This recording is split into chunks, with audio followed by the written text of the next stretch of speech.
So the case that I'm using for the build is the Fractal Design Define R4, of course. I don't think I made a video actually on this. It's kind of big to unbox. It's a big freaking deal. I'll go on and show it off a little bit here. It is a big freaking case though, so it of course has noise dampening padding on the top fans in case you don't want it, but it's got enough room for a 120 or 140 millimeter radiator. Complete black side panel there. Power button, you can't see that. Power button, reset switch, front panel audio, USB 3, USB 2. Let me get it turned around here.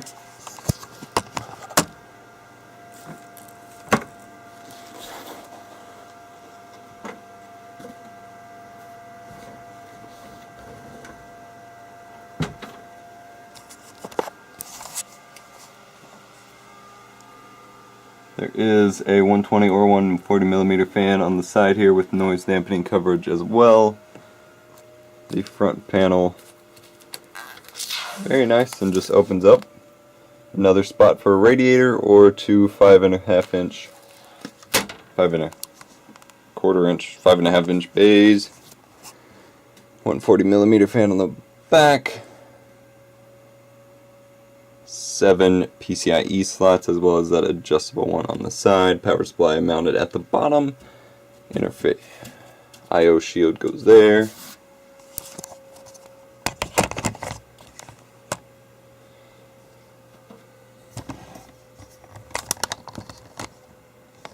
Let's go ahead and get this open.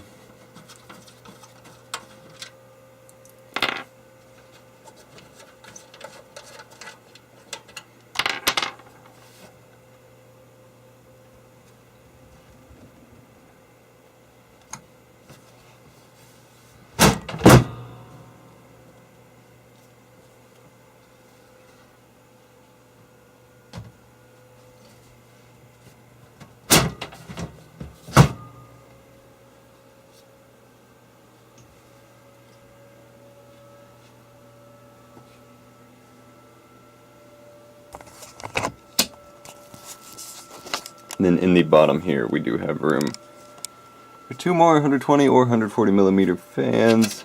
There's all of your I/O connections all hooked up nicely through these rubber cable management slips. I do like seeing the rubber on there instead of the raw metal. Motherboard slot. All the hard drive trays you could ask for. 1, 2, 3, 4, 5, 6, 7, 8. With this with both of them being removable and adjustable at your leisure, which I will be playing around with quite a bit to get maximum airflow. And this is where my build is going to be going. My build is not yet complete. I have a lot of the parts, but I need to go on and just start building it. I have the NZXT Century 2 fan speed controller. I made a video on that. I have a simple RAID card here that I did not make a video on, but it's pretty straightforward. I have one in what will be Choose build down there, my old build. I'm just going to buy new hard drives and make a new one. Got my AMD FX 9590 unlocked here. Y splitter for SATA power. And I do have black from the Blue Series and HyperX red RAM that Kingston sent me for memory, 32 gigabytes total, which is the most that AMD FX AM3 Plus socket processors support. Big props to Kingston for giving me those. Many shout outs to them for that, as well as a Kingston SSD now for some of my games to run off of. Kingston HyperX 240 gigabyte hard drive or solid state drive for my OS, which is still on there. Then 2 terabyte drive and 1 terabyte drive for my docs and videos that already is there. USB 3.0 expansion card here that was going to go in a build. I don't know where that's going at the moment. I can go back there in that mess. AMD Crosshair V Formula Z motherboard for my AM3 Plus processor. And then my old EVGA GeForce GTX 660 graphics card at the moment until I can get my tax return and get my 780 or 780 Ti. And then I am using, oh, there it is. A Noctua NH-D14 CPU cooler should be big enough to keep it cool and quiet despite running an FX processor which runs hot and loud. Whew.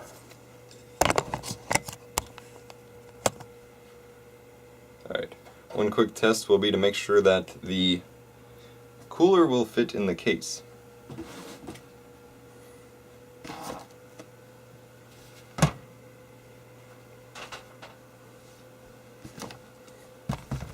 Open up the cooler real quick here.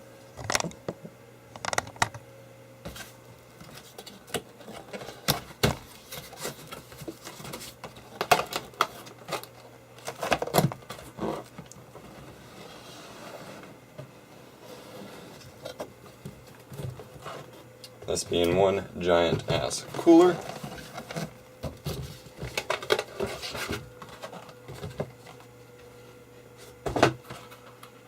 And the tiny box is just spacer. This box is of course fans, I believe. No, this box is hardware. Alright. The fans must already be pre-installed. Impressive. Or in these boxes, that's possible. Nope. Requires a lot of padding because it's huge and heavy.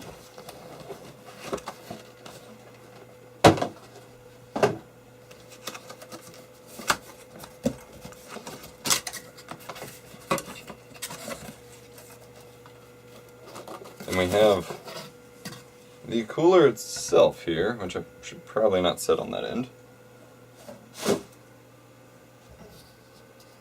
The biggest freaking thing in the world. So we do have two radiators connected to the heat sinks, as well as two Noctua wonderful fans for cooling and quietness.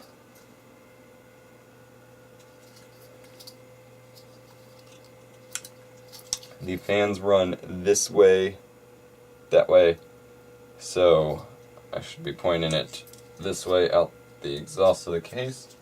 Let's get the case up here.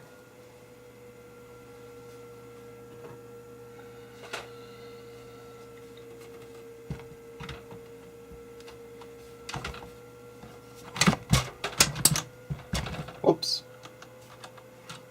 I set it on my keyboard. Can't break the keyboard. So yes, exhaust that. Oh, it fits perfectly. Wonderful. That will work out for our needs then. And it appears it does not come with any thermal paste on it like most coolers, which is good to know because I would have to remove that and that would be a huge pain.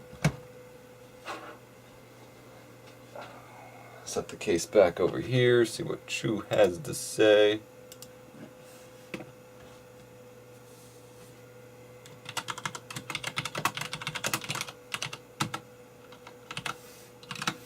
Alright, motherboard time.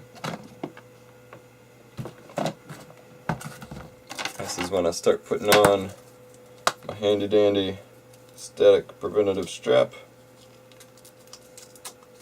Actually, I'm going to put it on this hand, I believe.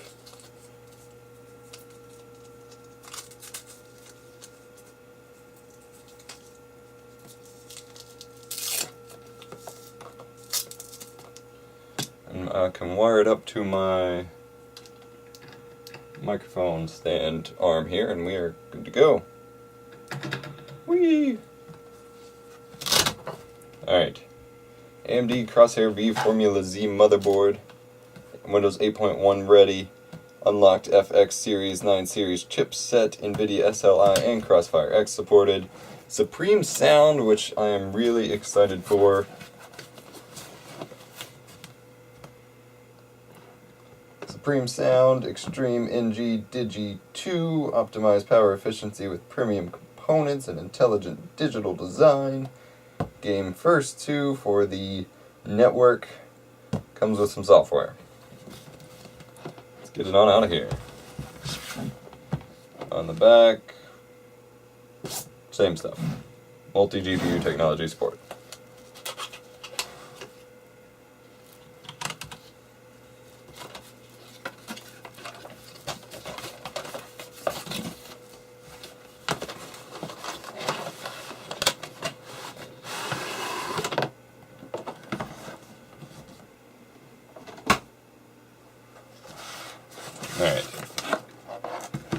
this bottom box here. Whee! We have all the accessories you could ask for. I'm gaming, do not disturb door hanger as always. Nice sleek black I/O shield. USB to USB ROG connect cable. SLI and crossfire bridges. Awesome extension ports for the front panel connections and the power connections. Oh, 3-way SLI bridge. Actually, most of this is going back in here for right now. SATA cables, SATA cables, SATA cables. Cable labeling stickers like a boss. And the user guide with some software CD inside. I do like that they included some labeling stickers. That is pretty freaking awesome. Those will definitely get used. Alright, we're just going to kind of set this over here for the moment. Along with this. And this. All things. Now we need the motherboard. Plastic tray will prove useful. Alright.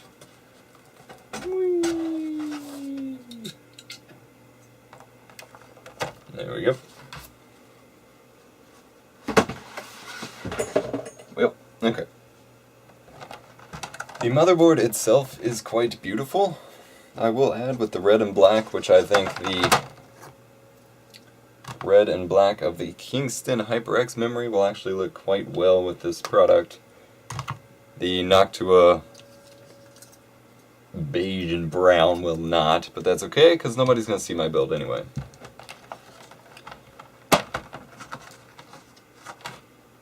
Got a beautiful looking, beautifully designed VRM cooler up here. I love it. 4 PCI Express graphics card slots, 2 small PCI Express slots, power connectors, fan headers, all the things you could ask for. All the SATA ports on the side here. And then an ASUS Republic of Gamers label on that Southbridge heatsink down there. Okay. Let's get it going, I suppose.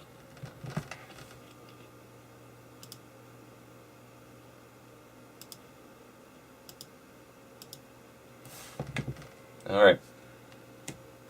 This is where the fun begins.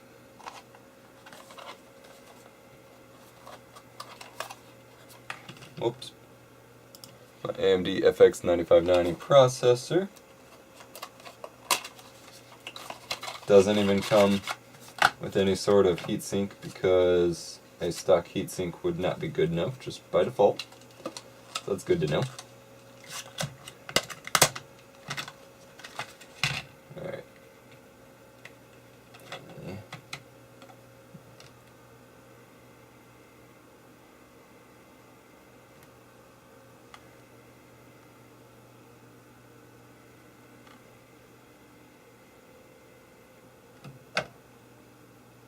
Should be where it goes, and its ideal location here. Bam. And yep, it's settled in there. Alright, great. Next is the thermal compound, which I have some Arctic Silver 5 here.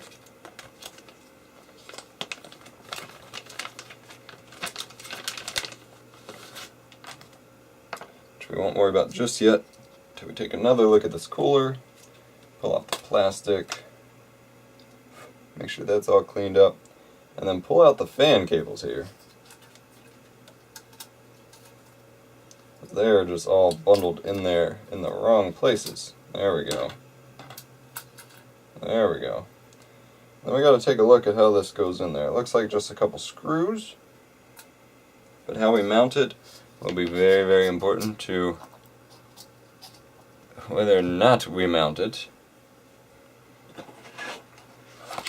Open up our accessories box here. There we go. That's what we need.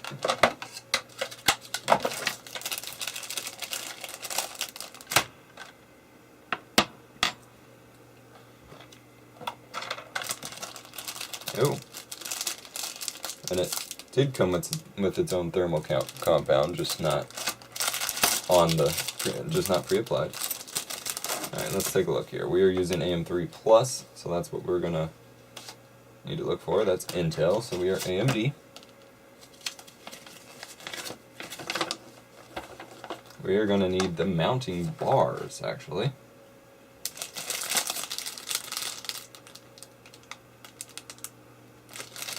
Your main board doesn't have a stock backplate. My main board does have a stock backplate, and it looks like the one that we need. Good to go.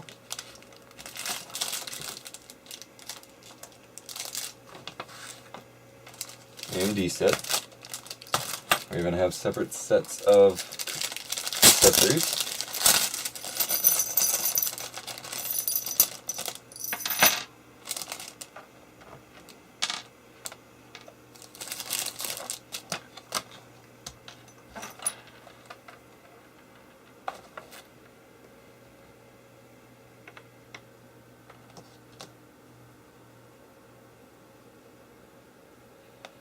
Okay, I'm going to need to take off these parts.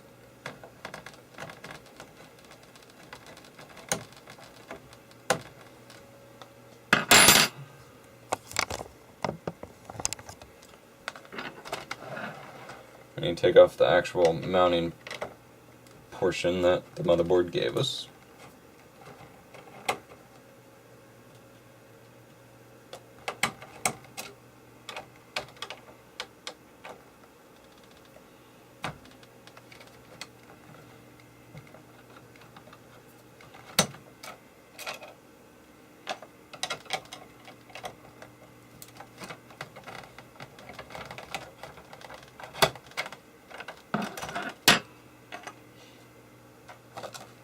Put on the plastic spacers.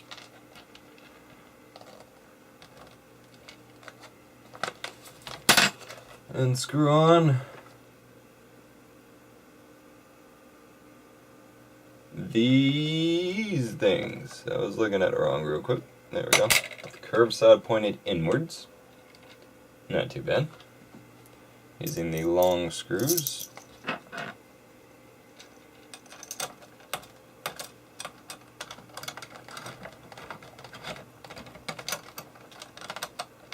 Suppose it helps if my hands aren't shaky as fuck, but that's okay.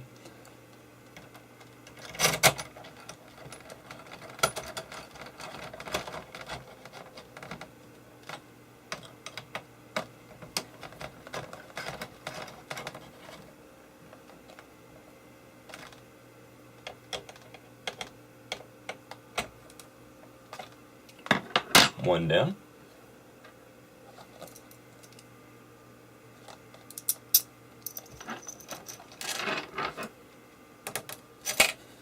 Ow, my back is killing me. Bending over the desk. Much better.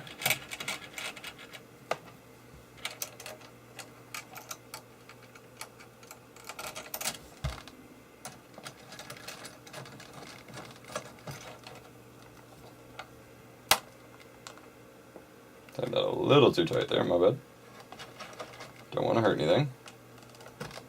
I just want it to be tight and secure. Alright. That part is good to go. That was step 2. Tighten the screws till they stop. Step 3.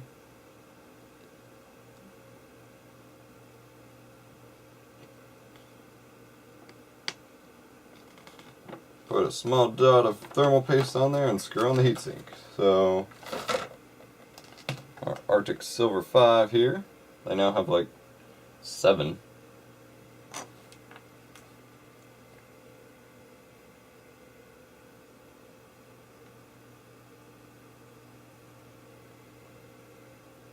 Tiny little dot of thermal paste. Put the cap back on to secure it. Hopefully that's enough. It shows about that, so we should be good. And then mount this bad boy on there. Alright. thinking about our case. This is the rear going that way. We want our airflow to be going that way. So we want the cooler mounted like this.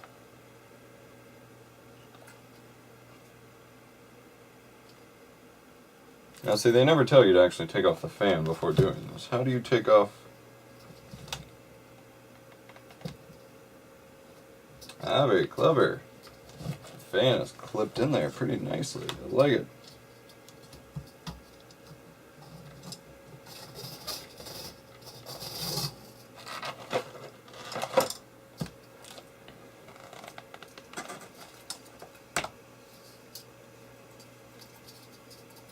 Alright, so we're setting this in here.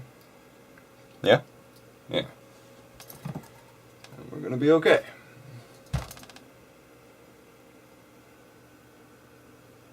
Oh, it does say take out this inner fan. Whew. Alright, here it goes.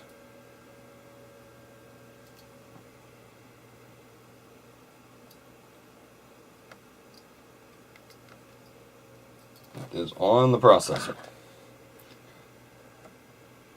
And we can kind of only hope that the thermal paste spread like it's supposed to.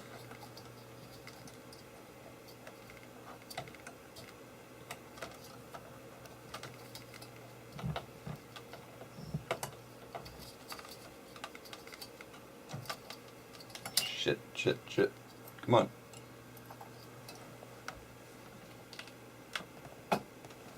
Right there. I hate how these spring systems work, because you have to keep it totally balanced for it to work at all. Or you risk almost just screwing up your entire computer.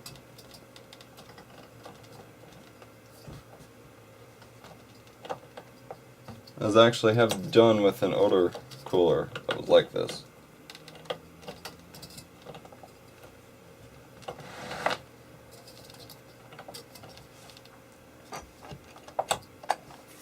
There we go.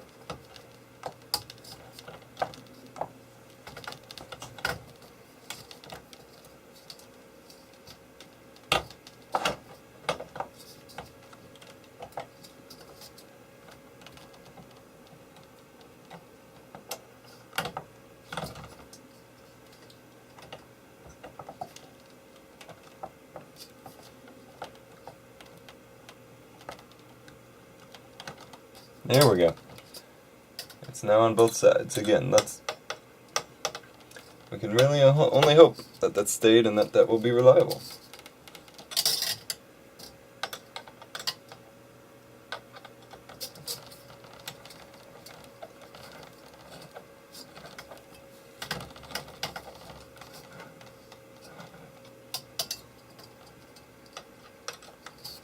But I trust that it will be.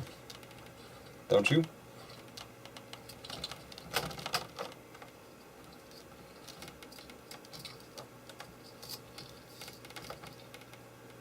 Oh, screw has stopped.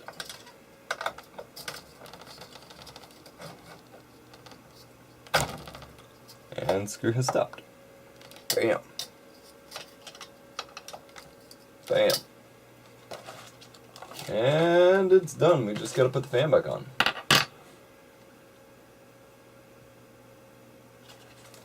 Okay. P14 back in here. Airflow to be going this way, yes. Wonderful, wonderful.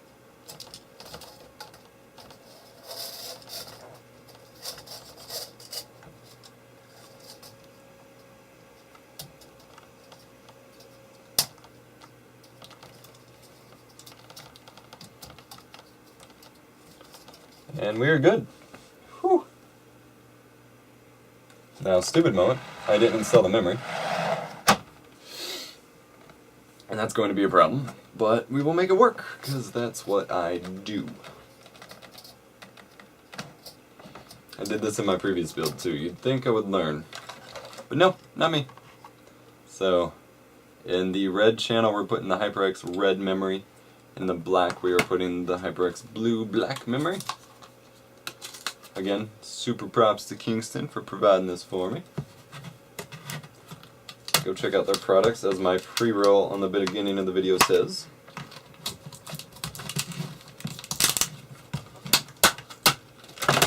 It's not every day a company is willing to help you out on your computer build. I mean, it may be every day for some of you, but for me it's not.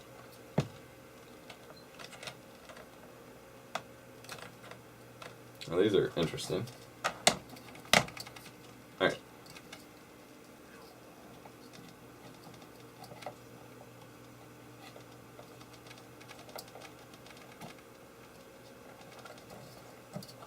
Slide down in there.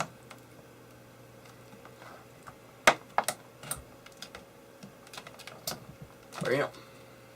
The plastic's not liking me now.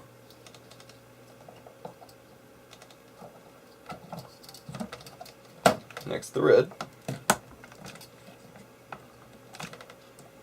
More black.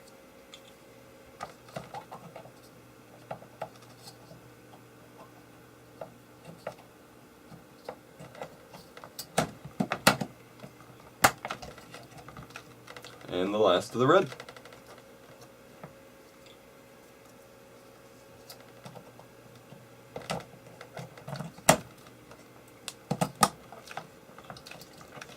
Have a nice beautiful set of memory in there. Actually, let me show off how nice and beautiful that set of memory is here.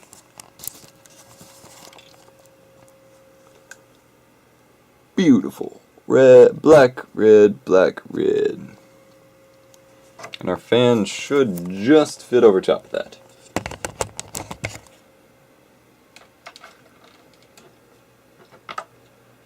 Again, airflow going this way. Always want to make sure we get the airflows right, else the cooler's entire purpose is defeated.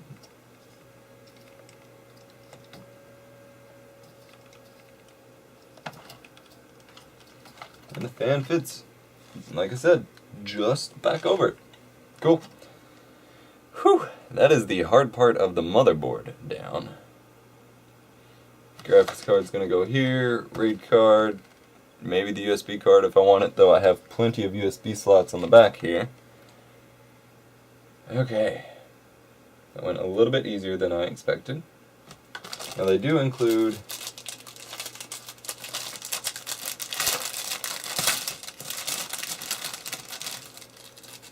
a lovely case badge I'll add to my collection here.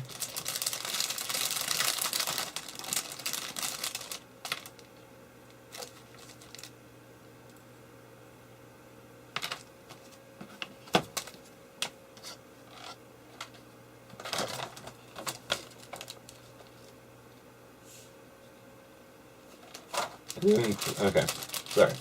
I do include low noise adapters for both, as well as a splitter here. Alright, so the blue one is for the P12.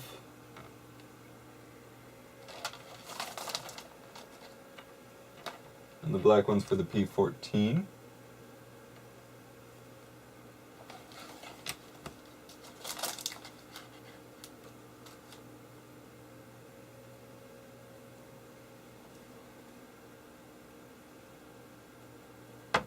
I believe the big fan's the P12, but let me double check that.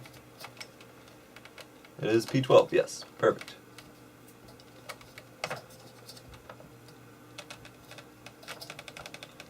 So blue for P12.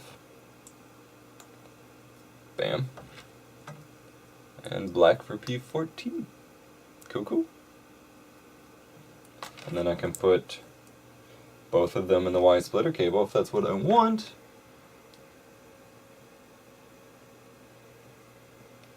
Although, it does have the space for two different CPU fans, so we may route this around here, up underneath on top of the RAM, and put them both right next to each other.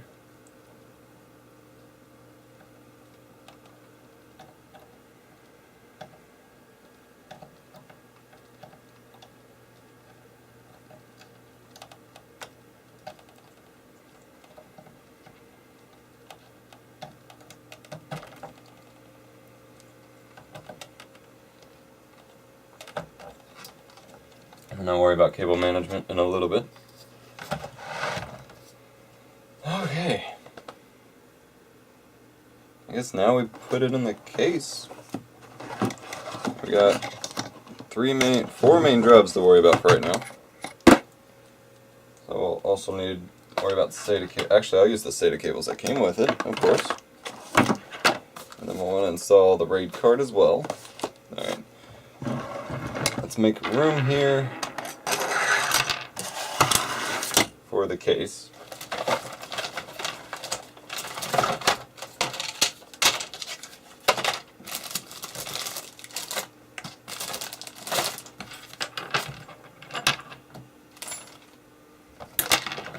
Nope, my anti-static thing came off.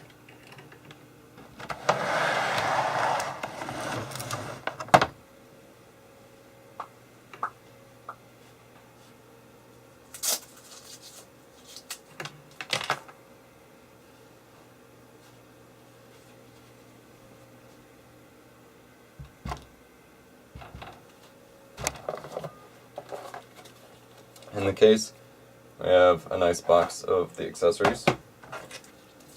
Now overall, 1, 2, 3, 4, I will probably have 6 drives. Including 2 SSDs. So I will only need the top hard drive bay, not both.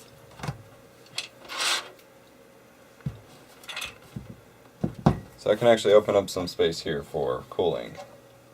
I just gotta figure out how I want to go about it. Or if I want to go about it, apparently.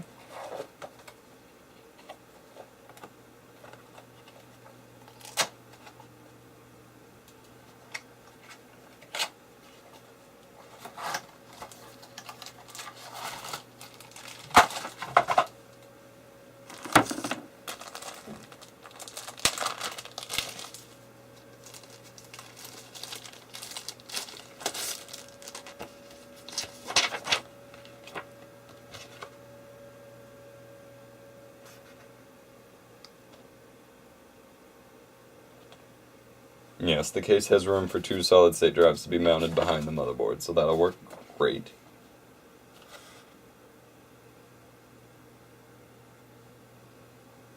There is a fan controller already set on here, which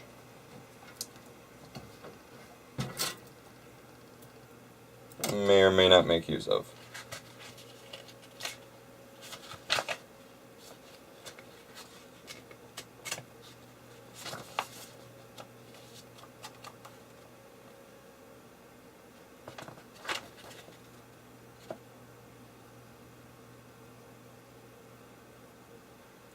Oh, naturally, the upper one is removable and rotatable. Not the lower one. So for now we will remove it, but later we may have to add it back when we get my RAID set up here.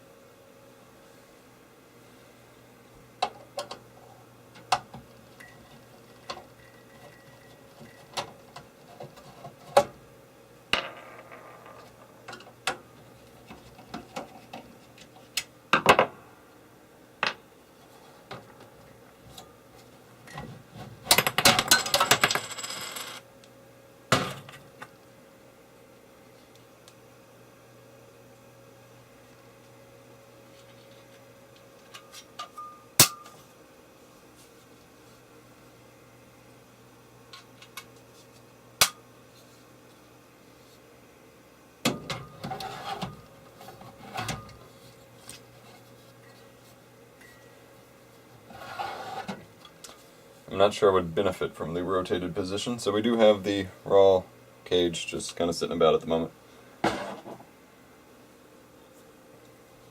Alright. Motherboard.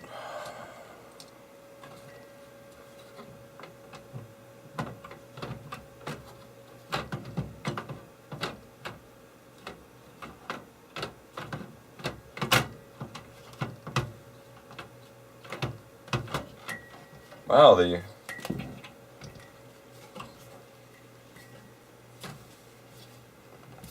front fans aren't held in at all, so I don't know if that's if that's supposed to be that way or what.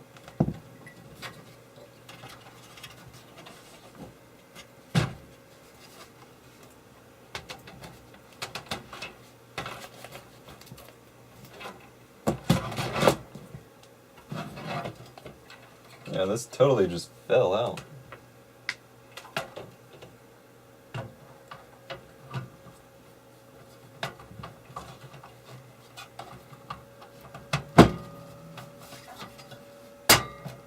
Haha! I got it. Looks like it just fell out on shipping or something.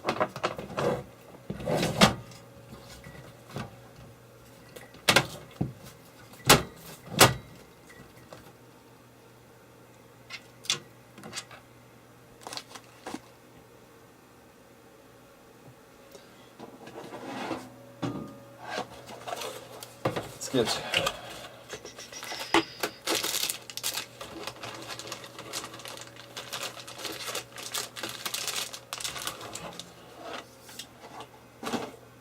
some of our needed accessories from the motherboard box, including the I/O shield.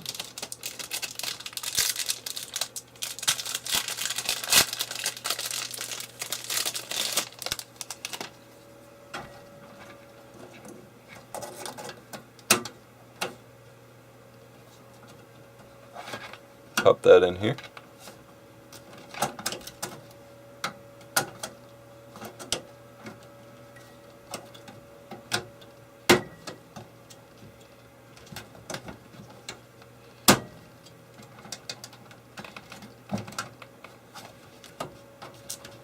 It's in there nice and tight. Now, motherboard screws.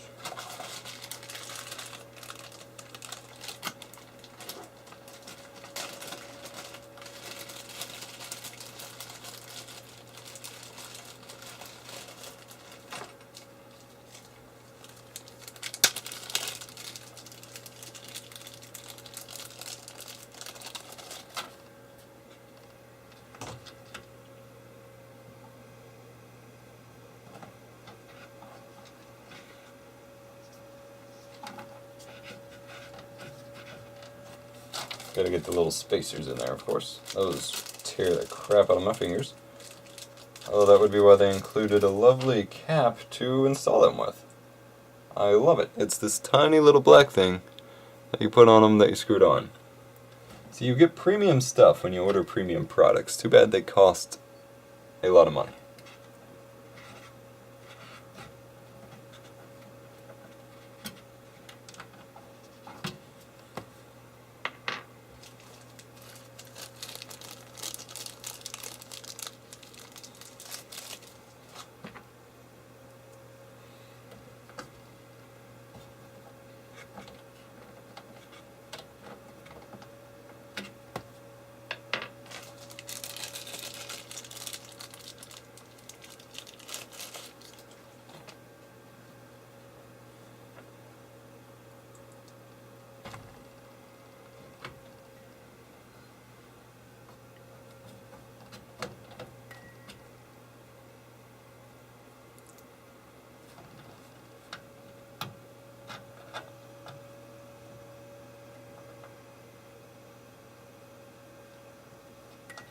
There we go.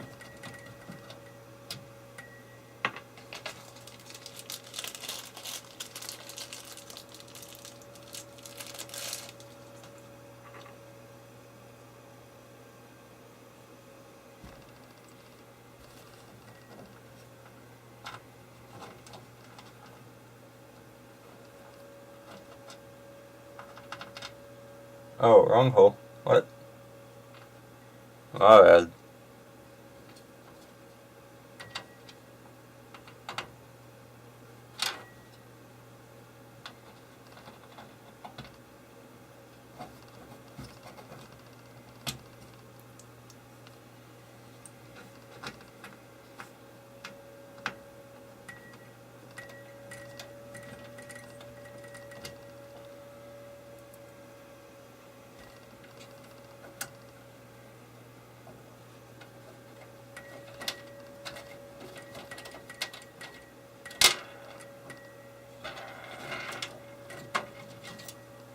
And one more.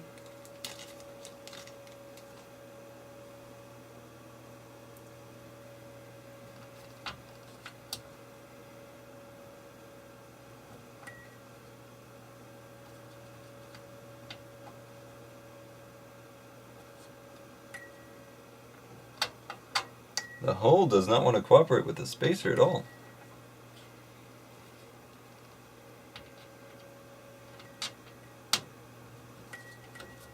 Oh, just not with the grippy thing. Oh, naturally.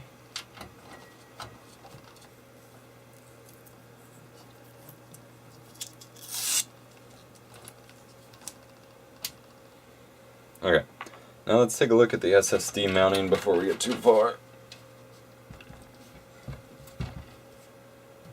Looks like they need screwed in here, so we probably need to do that before putting in the motherboard.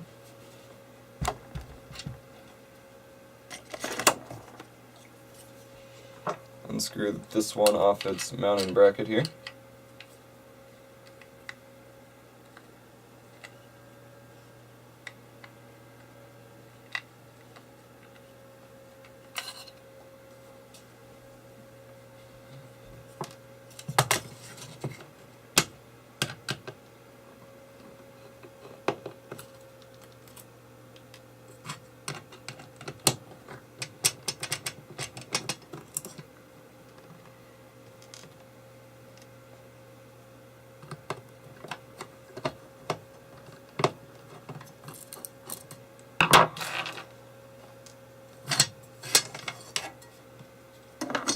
Okay. So one goes here, the other goes there. Awesome. Okay. They need screwed in, which will not be awesome.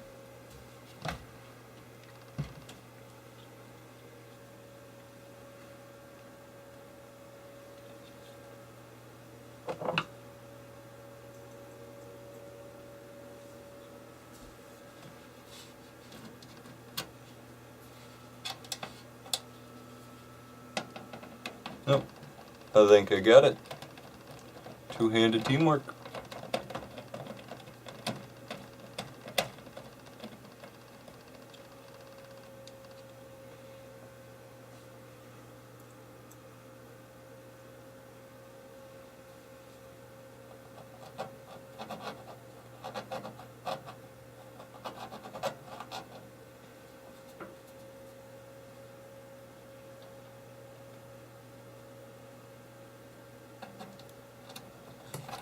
Ow.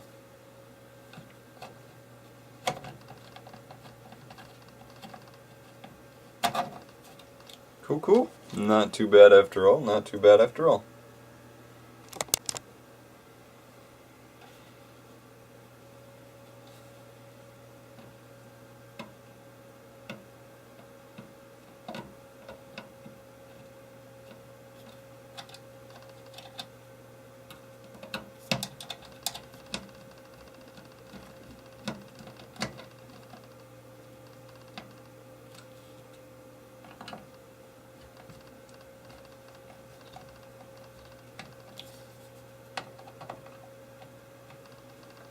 One more screw, and that's it for you.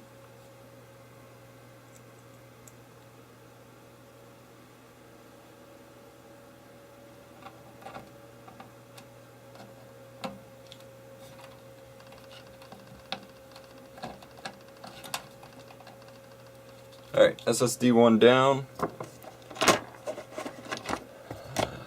Next up is the Kingston SSD Now 300.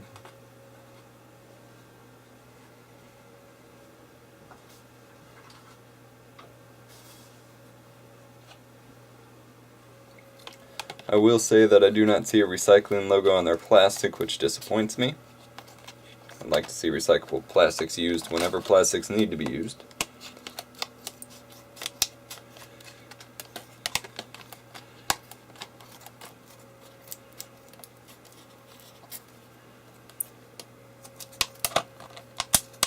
For packaging, that is.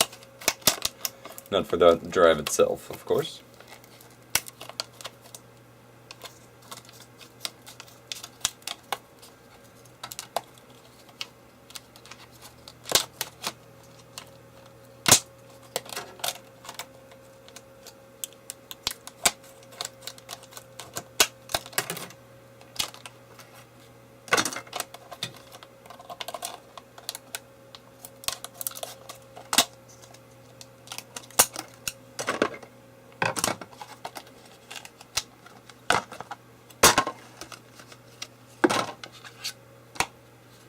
course, was an upgrade kit, so in the package it came with a little mounting bracket for laptops, and some minor paperwork hid under this cardboard, but I'm just worried about the raw drive here.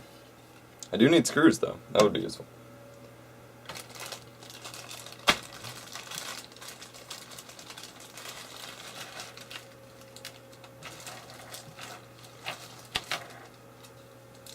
Thankfully, extra screws come in everything.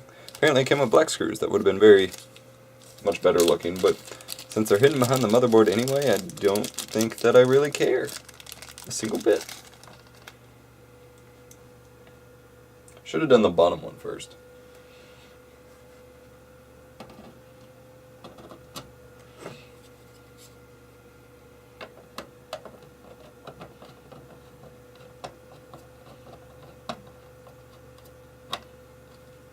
Oh well, you live and you learn.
Get that last screw in here. We're good to go on the drives here. They look very nice together, I might add. HyperX SSD now. Looking good, looking good. Okay, now I would argue that it's time for the motherboard.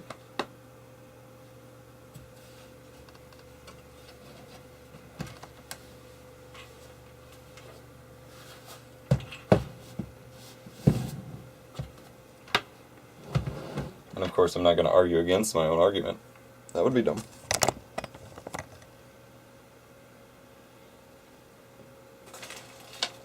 Static wrist wrap back on.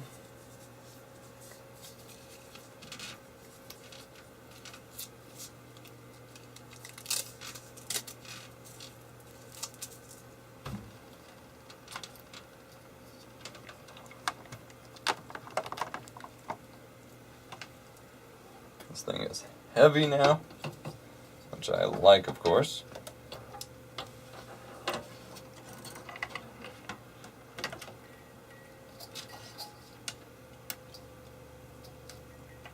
Oh, and I couldn't have ever lined it up better on the first try. Alright. Take that back. Yes, I could have. Very much so indeed.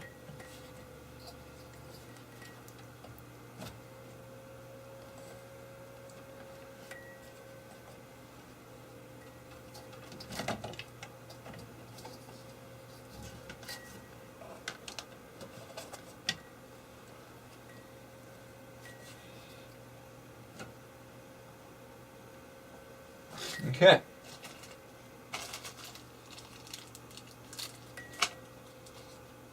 Case screw tab.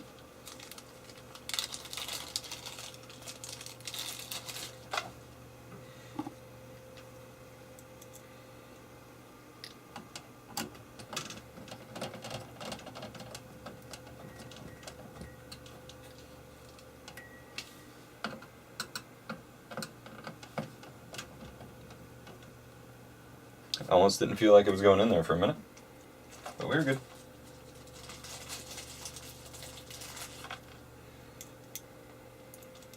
If I get the two sides here, and then everything else stays pretty much lined up at that point.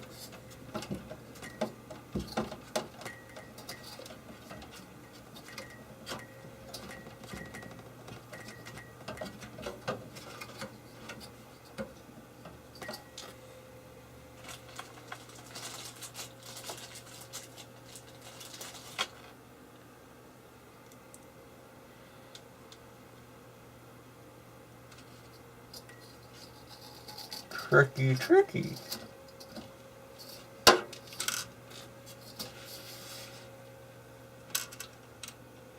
Off the screw. That's cool.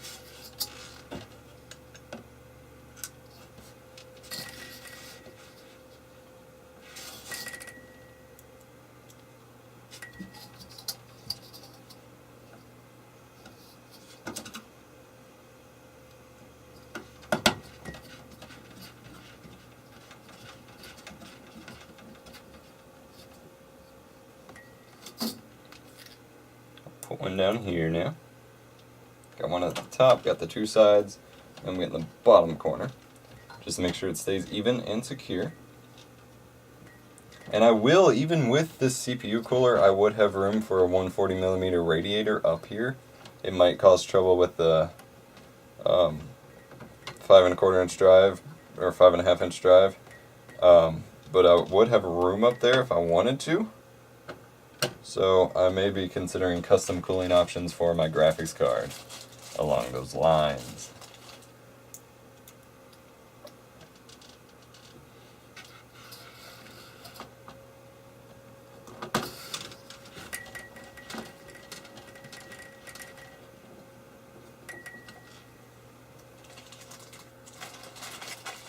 Someone just suggested it to me today. I don't know what I'm doing at all. I don't even have the money for any of it at the moment.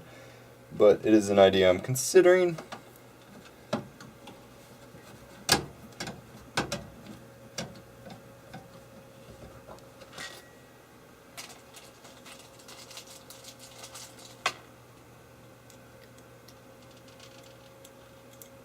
I will say this motherboard uses a lot of power. Has a 4-pin, an 8-pin, the 20-pin, and a Molex connector, all for the motherboard.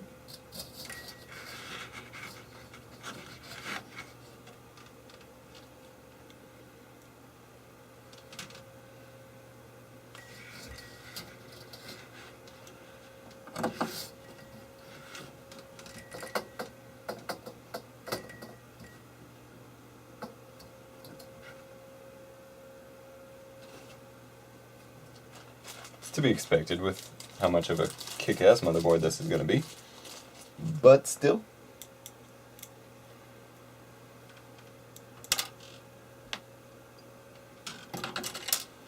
No.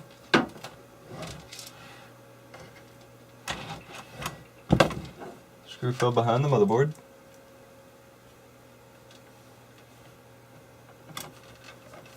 One more to go, and we are good to go.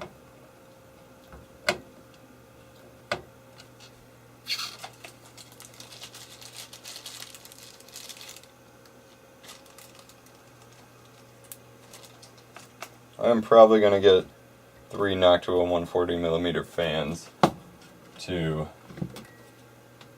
put one here where there isn't one, replace this one, and replace the back one. Again, when I have money.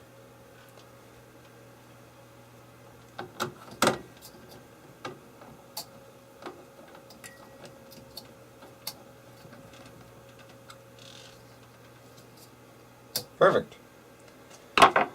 Whew. As my thingy comes off, time for a drink and a break. Motherboard and processor and stuff are in.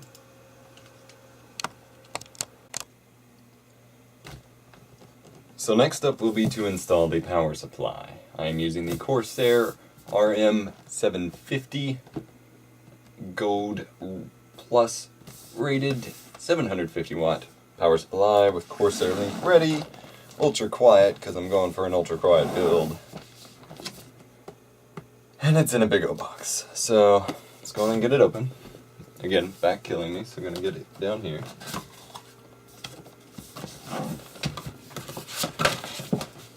Ow.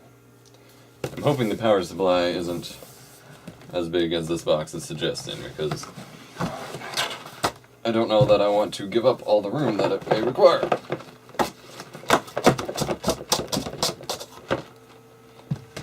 But from what I read online, as far as quiet and powerful and reliable power supplies go for gaming, this is basically it. I was going to go with a higher wattage one. This one was cheaper and I had the money for it, and I don't think I'll need extra power, honestly. I always go overboard with power supplies and never need it.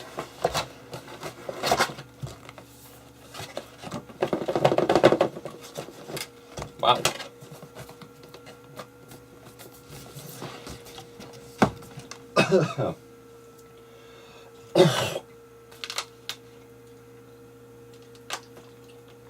Sorry about that. In terms of your computer's internals, extra power is never bad, but in terms of my power consumption,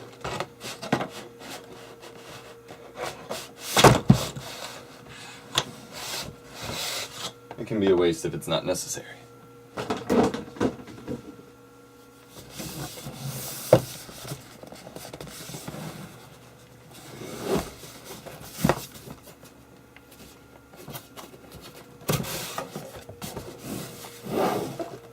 This is the biggest fucking box.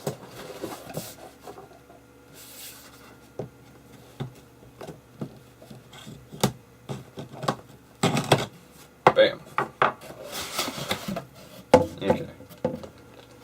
Maybe not as big as that. More case badges. All of the modular cables. Main power cable. Paperwork. And the beautiful power supply itself.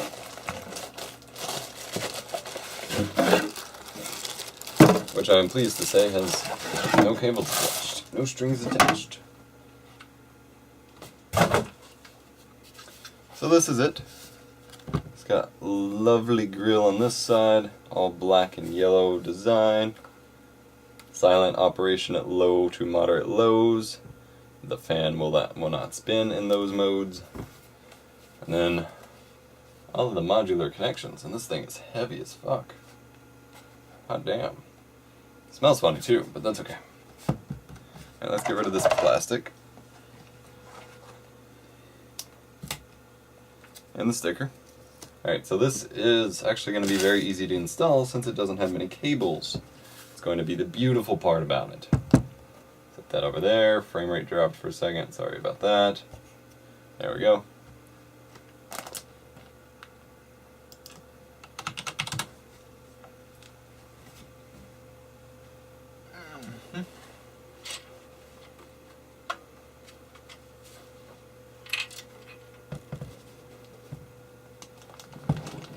This laid down here.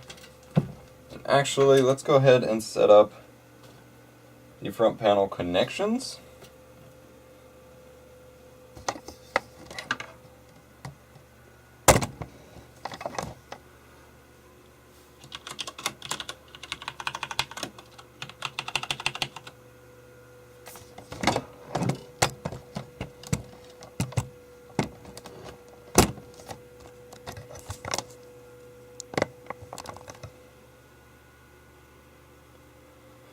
Okay, so we've got front USB 3, which just kind of goes in this red spot here.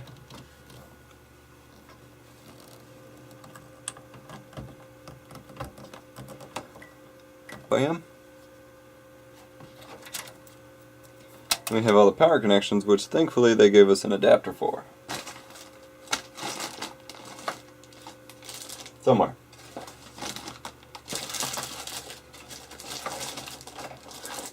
In the motherboard box.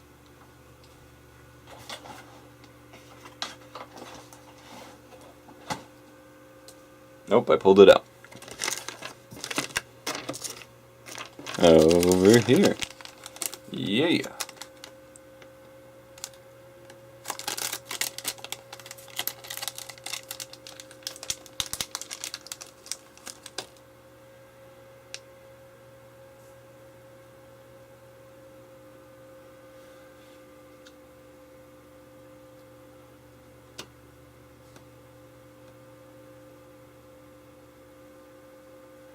I've got one for USB and one for these switches here.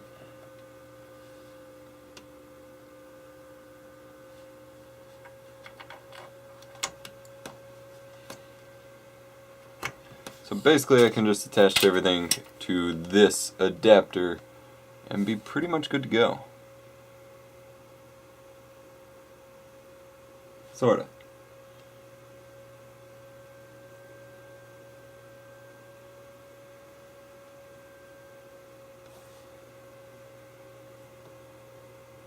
Power LED plus.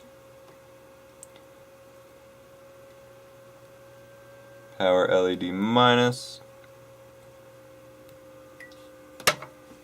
Hang on.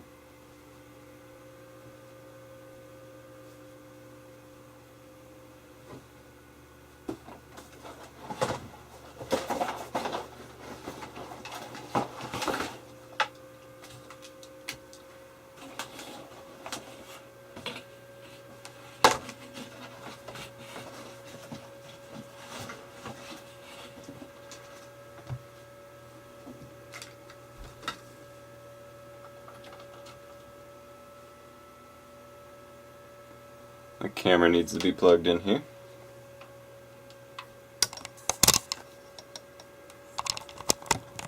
There we go. Okay. Then we got power switch.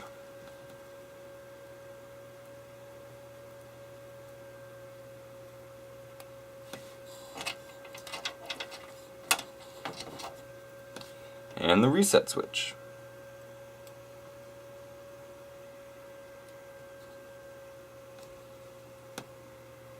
And we do have a speaker as well.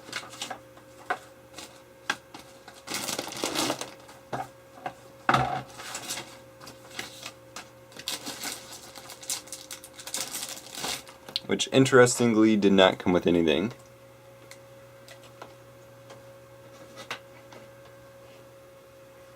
And I typically don't keep speakers for computers because I don't see the point of them, so I'm not going to worry about it. Just going to attach this like so.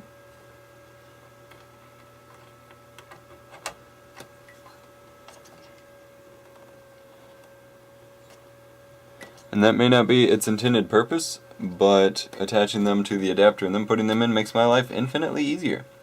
Then we have the same thing for USB for some reason. Just gives it a little bit more room. I'm not going to use that one right now though.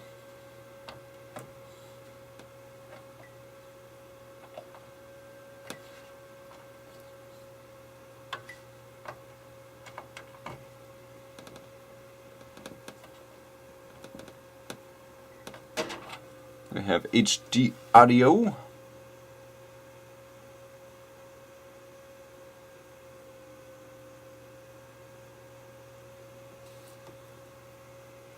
Which I believe this is right here. Yeah.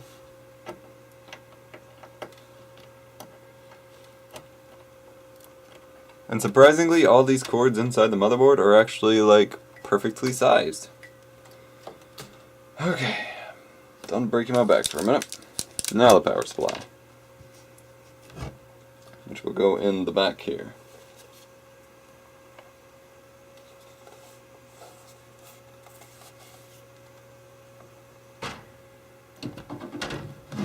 Like so.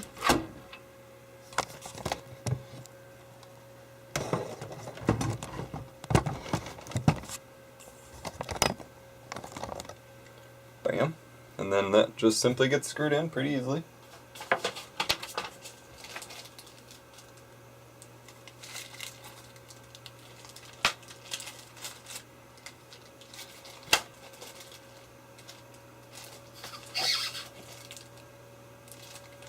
Once I found the correct given screws for it.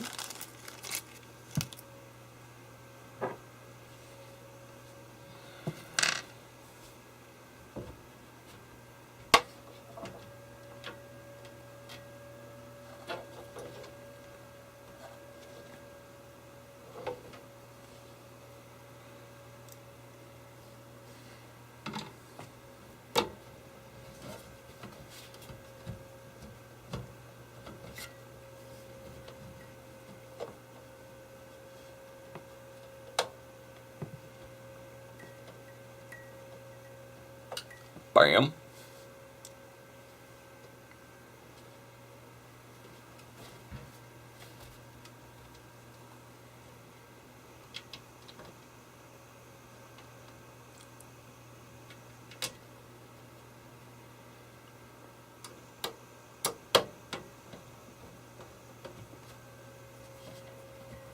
Screw number 2.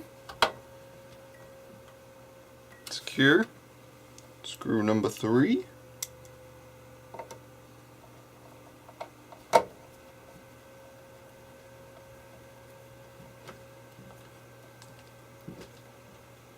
Secure. Screw number 4.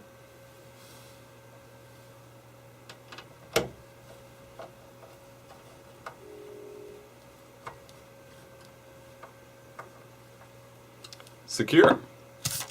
Then I would like to point out the removable dust tray at the bottom of the case, which keeps it clean.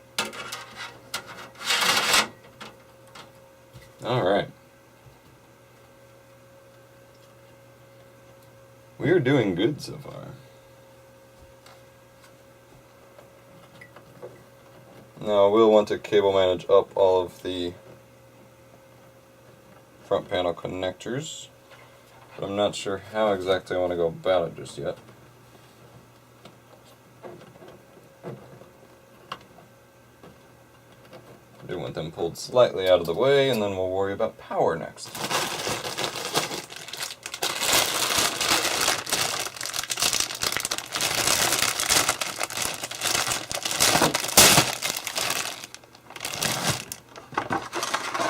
Actually, it would be more sensical if next I installed the PCI card. So we have my GTX 660, which requires a 6-pin power connector.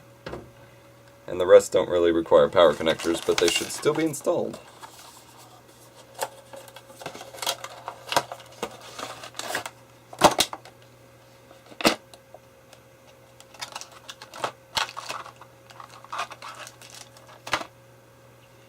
Tiny little baby RAID card here. It is a IO Crest RAID card.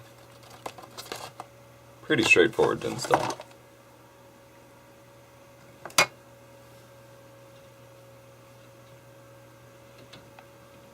Assuming I get the right screw here. It's always confusing. So those two, so this should go, I'll put it right above the GPU for now.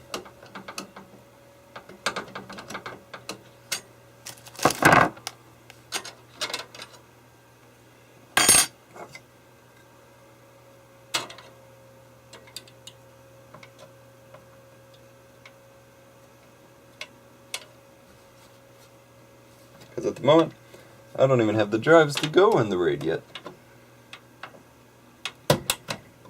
And I can't move my old RAID over because it currently has data on it that I need for videos. And so that stays in the other computer. Bam. Nice and secure. Then we get the other two out for the graphics card.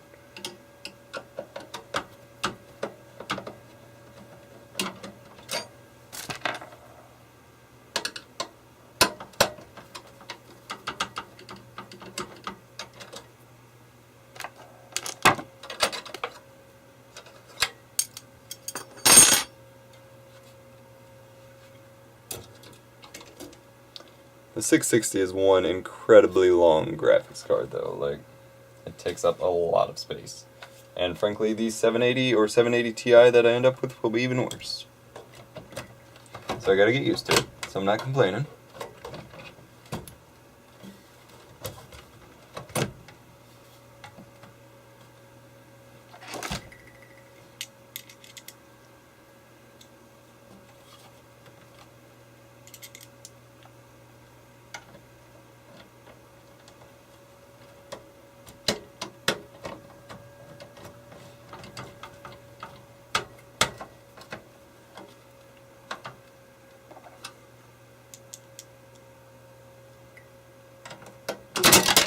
No! There I go, dropping screws again. I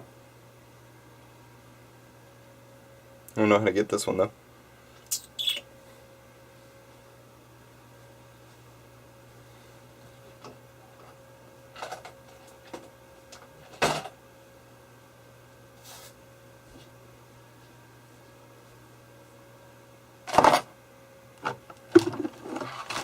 I had pliers I was using to grab them, but I don't know where those went. Let's try scissors.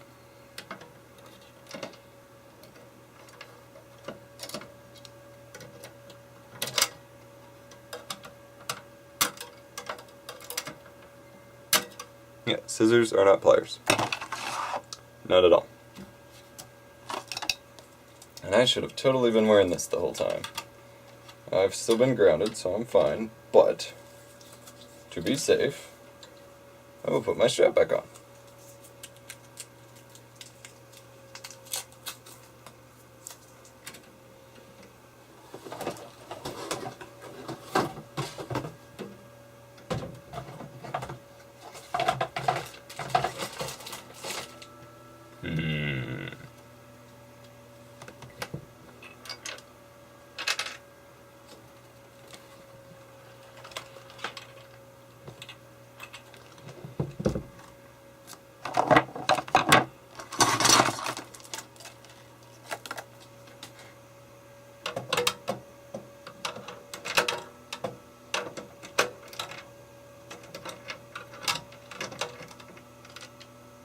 Haha! Got it.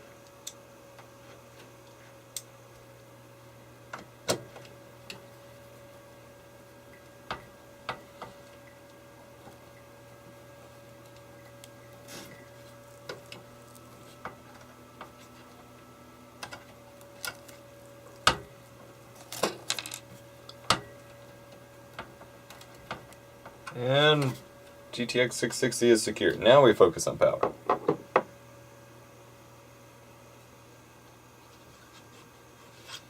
So the 20-pin cable we'll need.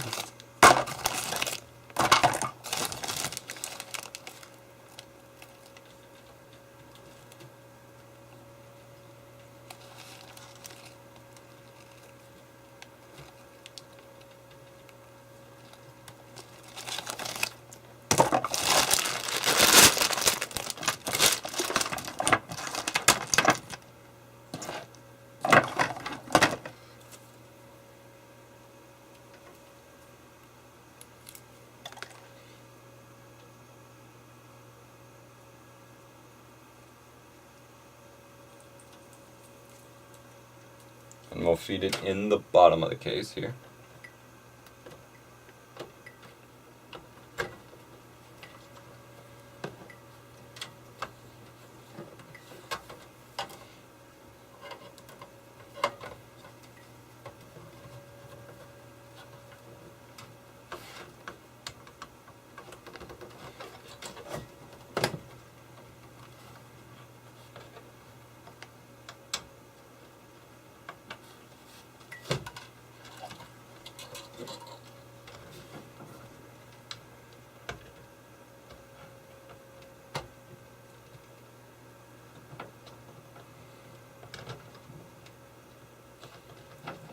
Okay, installing the graphics card first was not the best idea, given how big it is and how much space it takes up.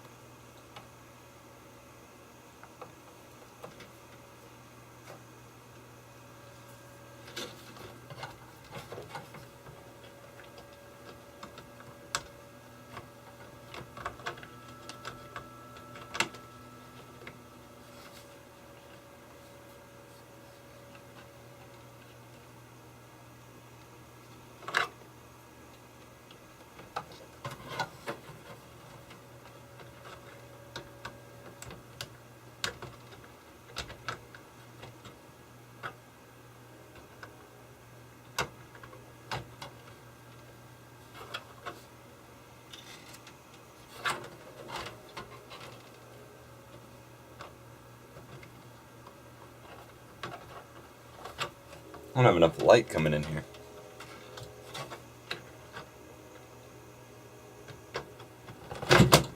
Oh, partner. Can't be having that.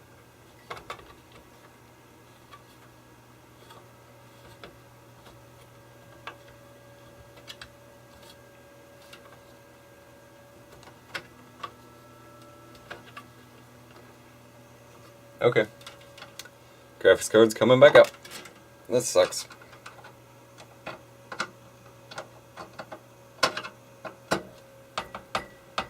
Everything has been pretty struggle-free up to this point, so can't complain. But the 20-pin connectors aren't even staying locked in their places, and that's a problem.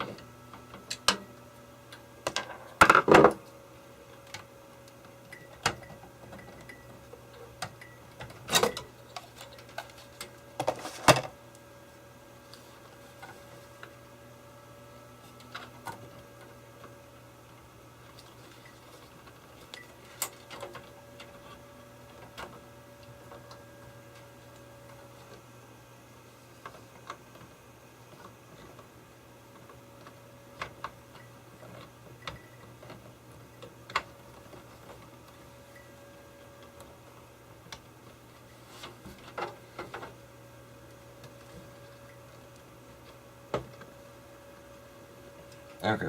It is in there, but it's not locking.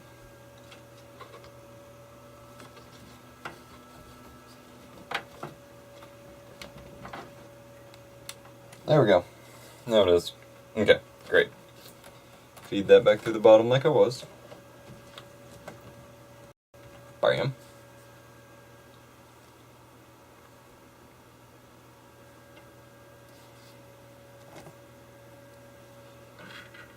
There's the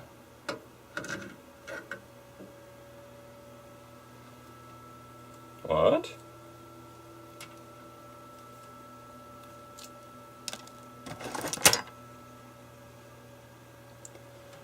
There's the 8-pin.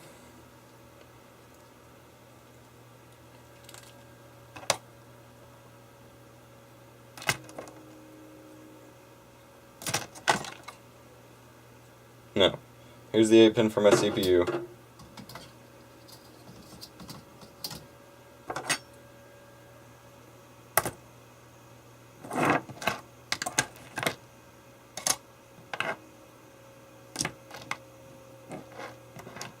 Here's the 6-pin for my graphics card. I still need an additional 4-pin. I might have an adapter down here. I have a Molex to 6-pin adapter. That's not going to fit. Huh.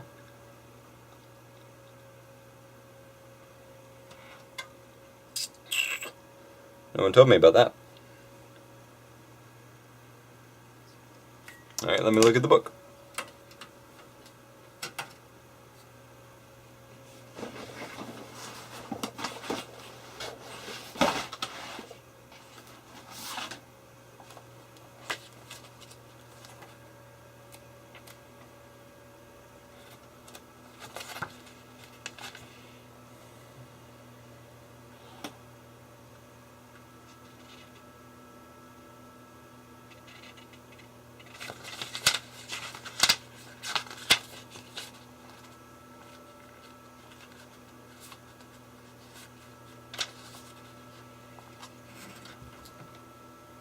Oh, okay. It is 8-pin or 4-pin, not 8-pin and 4-pin. Good to know.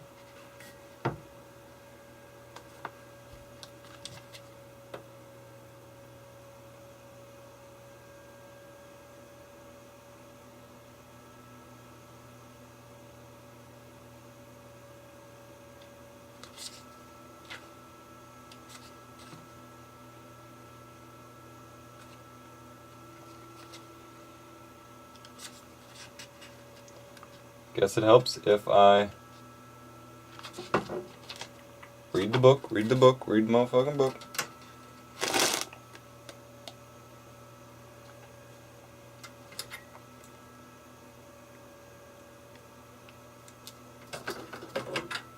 Want the CPU plug first.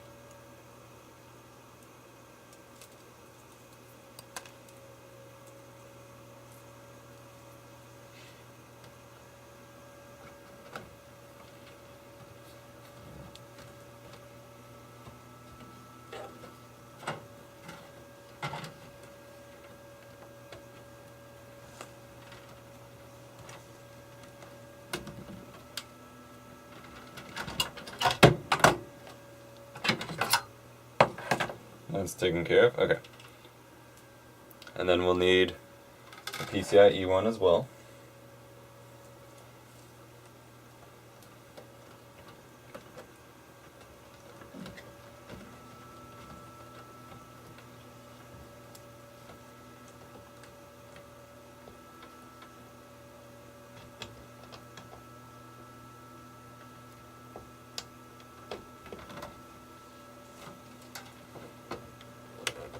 Okay, next will be our SATA connections. That's Molex. This one's SATA. Alright, at the moment, we got 2 SSDs behind the motherboard, so that basically is that one, and then we have 2 hard drives, and so that'll be that one. Plus my Blu-ray drive, which is going to be difficult to reach. So I'm putting that 4 cage back in there. Herp derp.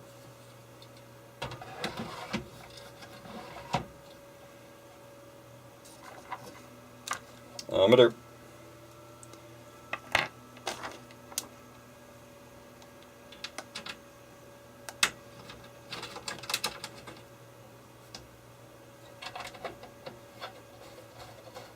So I can put my 2 hard drives here and my Blu-ray drive there.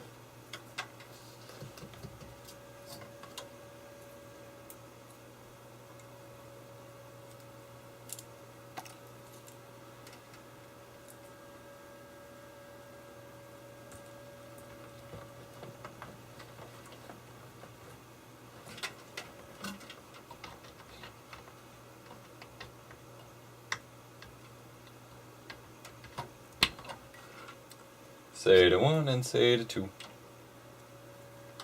Not sure I'm going to make this work when I get my RAID hard drives though. That'll be interesting. I do have my splitter, but making them reach is going to be the problem.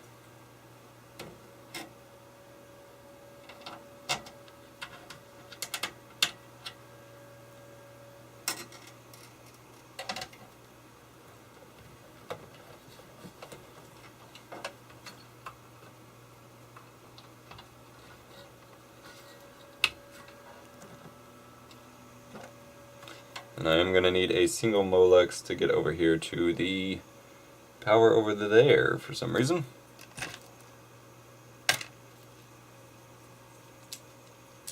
And what does my fan controller need? This is my NZXT Sentry 2 fan speed controller.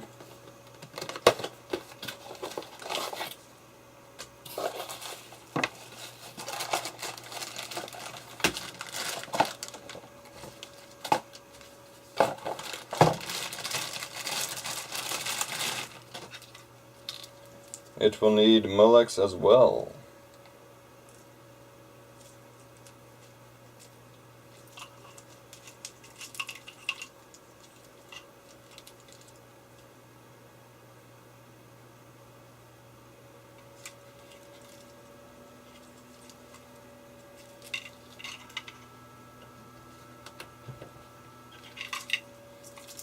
We will worry about that in a later minute though, so let's just go on and get this hooked up.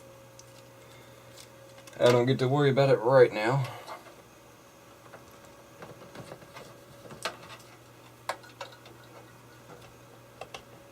Alright.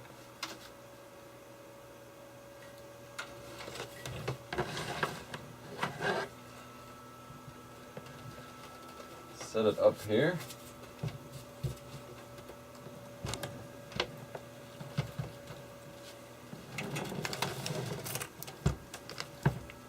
Whew. And run the 20 pin.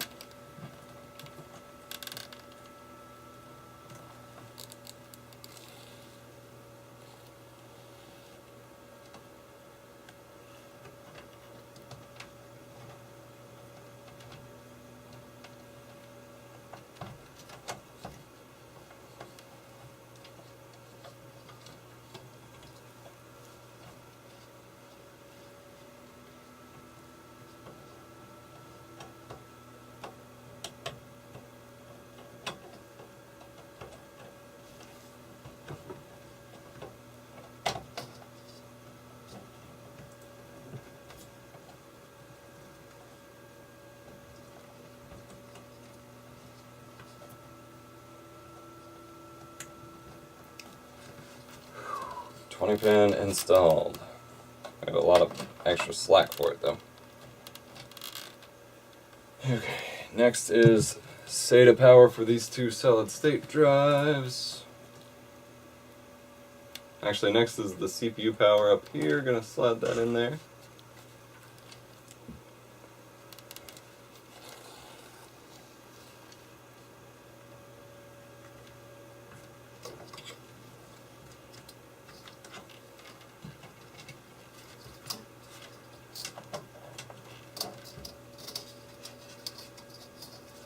Actually,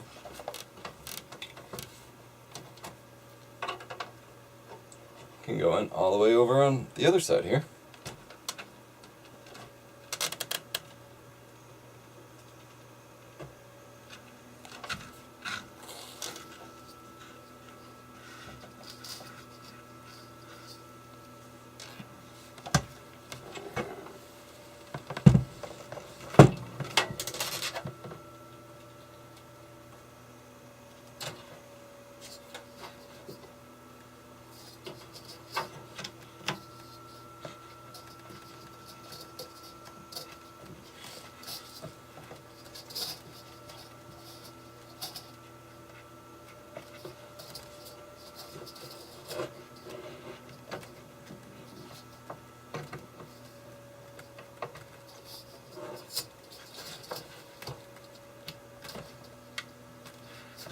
Alright, that's installed.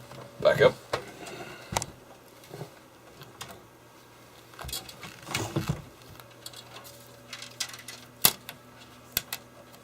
Now the SATA power tab.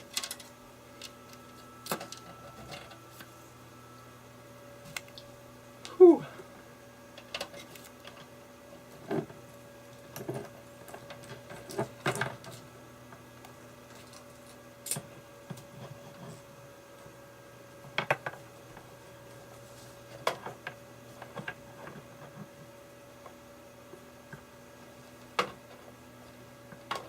I'm not sure how the SATA...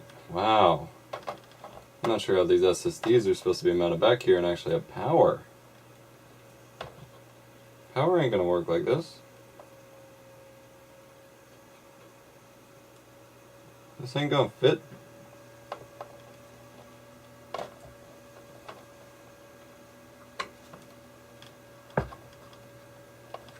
Not at all. Unless I can get me some reverse mounted power here. I'm gonna have to make it work though, because I can't get... Fuck. Because I can't get them out.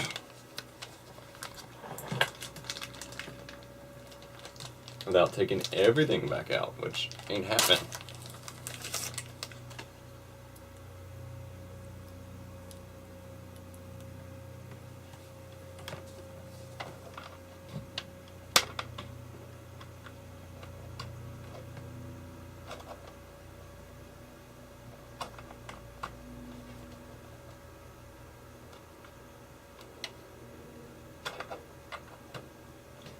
SATA connectors work.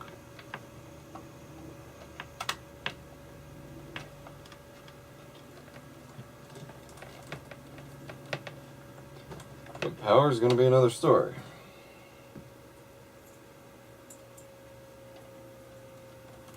Unless, like I said, I can get it completely bent flat here, but I don't know what I'll do about the next one. The next one will be the problem.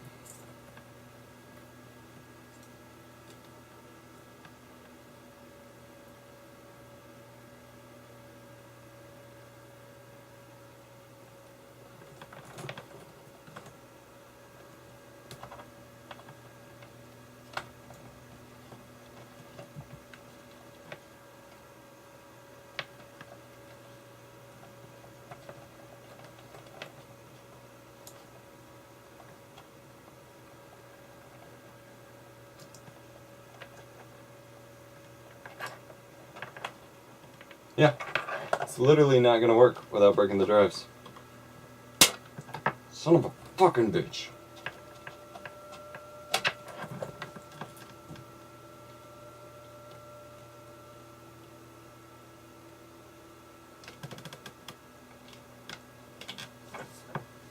And those ain't coming out anytime soon. If I just unscrew the back screws of them, it'll work. But accomplishing that, it's gonna be a whole nother ballgame.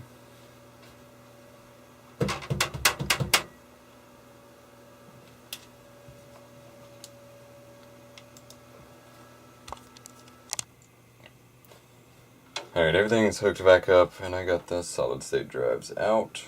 Oh, missed one thing. USB 3.0 front panel.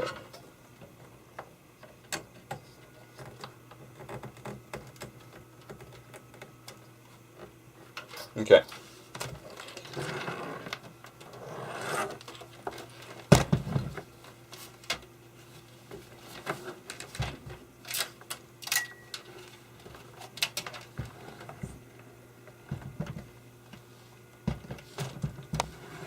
No.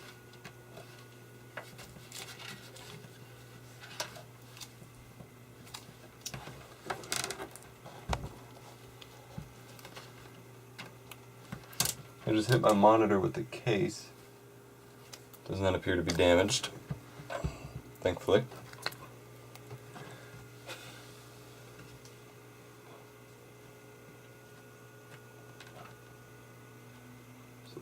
Blu-ray. solid state drive, hard drive, hard drive.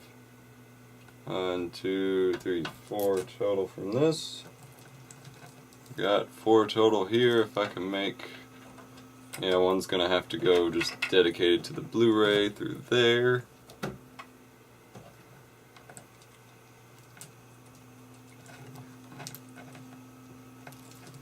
Then this other one can come up and be for the drives.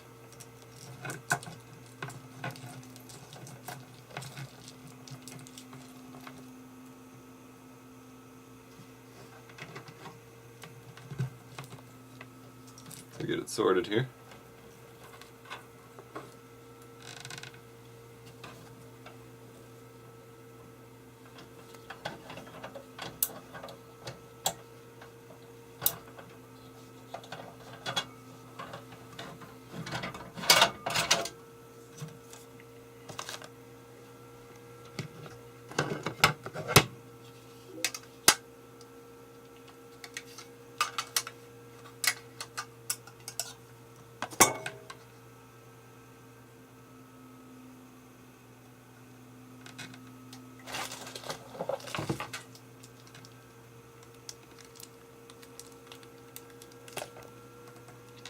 I'm just screwing it back to the plate here.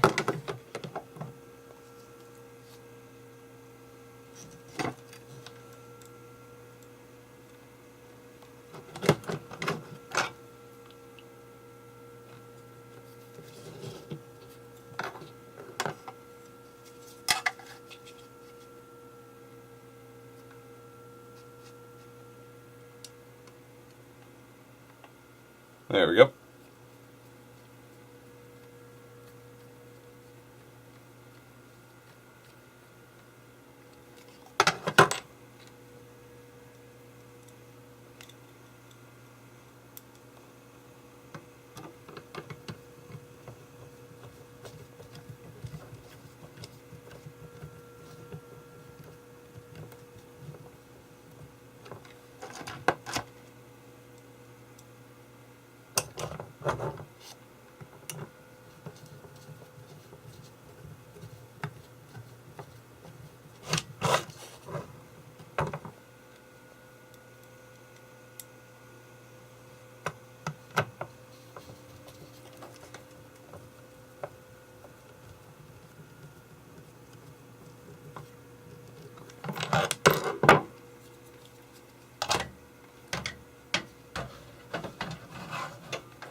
Solid state 1 in.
And solid state 2 in.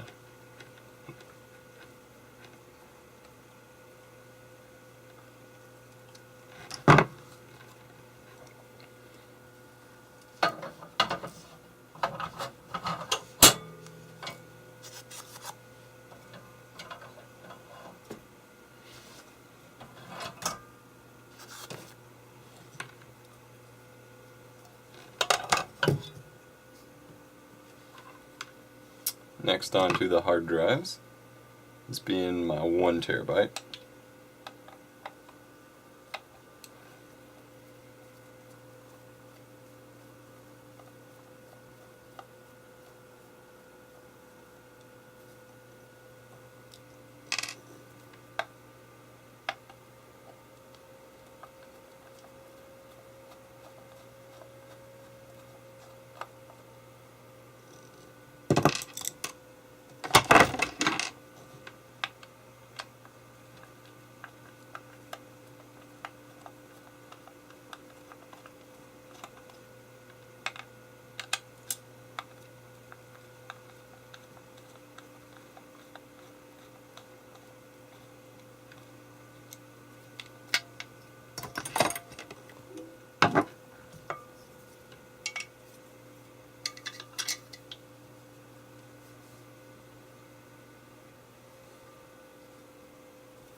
hard drive screws.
And onto my 2 terabyte drive.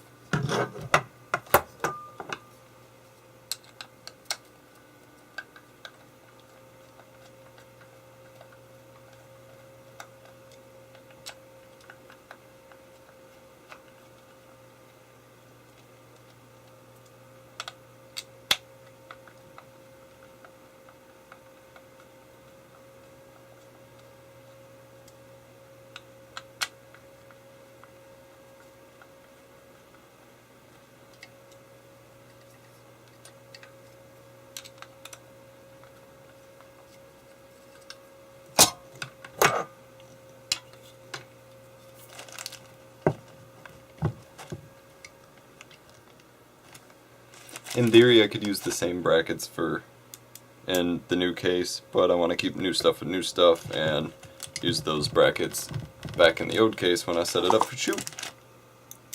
Chew, chew, chew.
Okay, next the Blu-ray drive.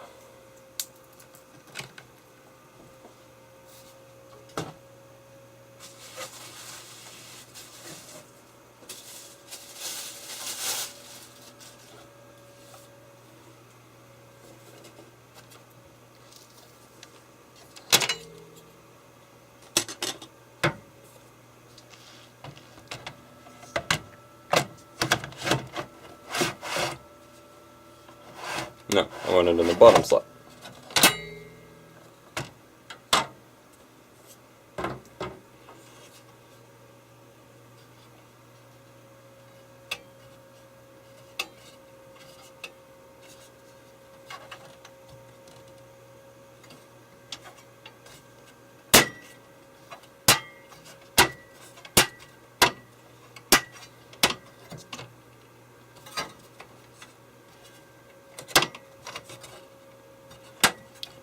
You really have to break out the metal. I hate these cases.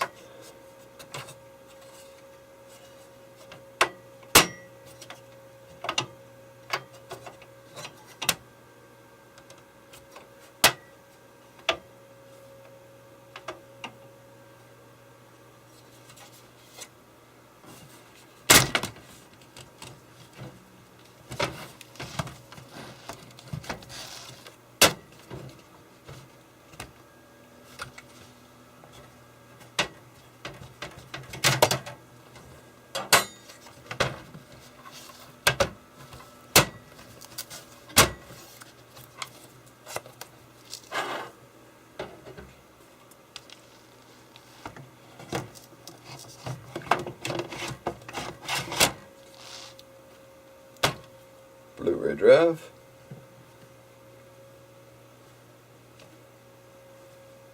Hard drive power next. I just wanted to make sure that was secure and in there.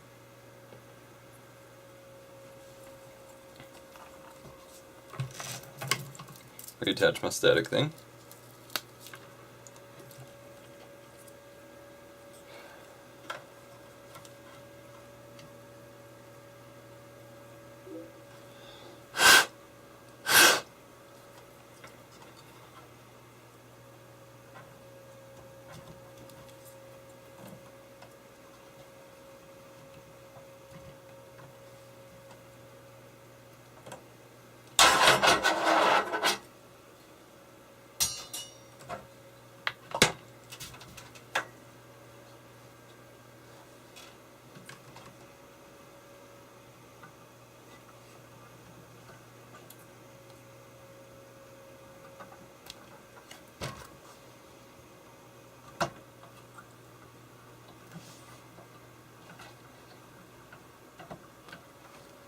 Bam. Power complete.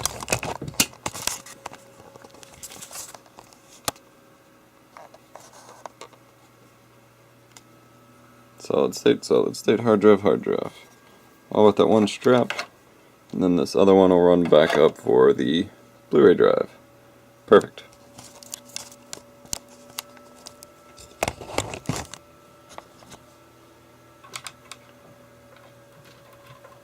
Alright, fan speed controller gonna come into play here.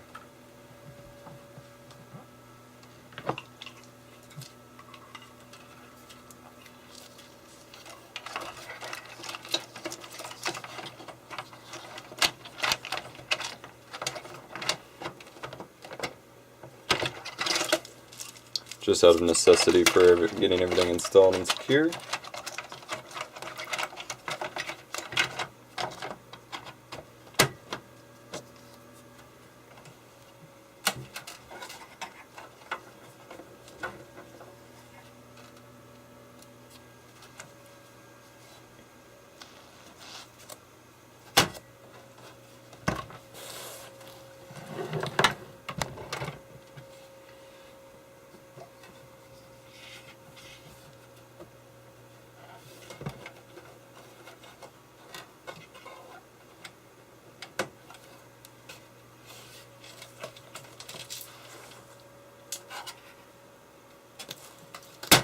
Okay.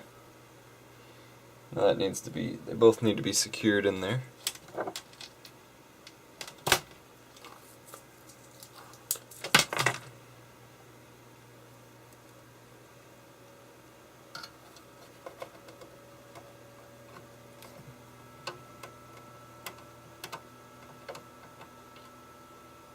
Not by that.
Okay. The 5 1/4 inch, 5 1/2, whatever bays, or 5 1/4 inch bays are now installed. Got the Blu-ray drive and the fan speed controller. Got to get the power and stuff worked out for them now. Which means this Molex power is going to need a home, as well as I'll need to get the PCIe power for my graphics card set up here in a minute.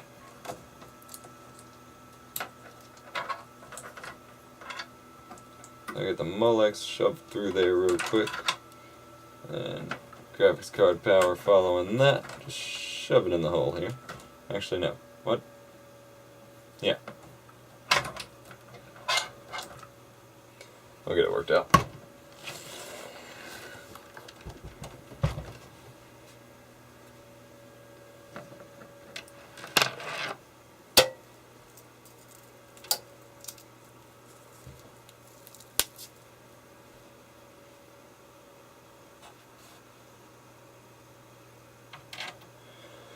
Okay.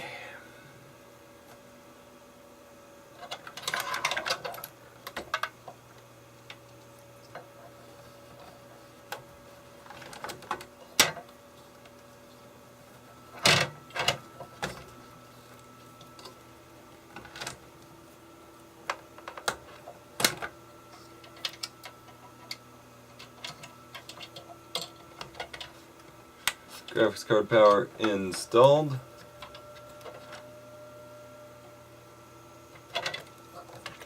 Now I gotta figure out how to run this Molex power, which running it through the back was a bad idea.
Okay, Molex power.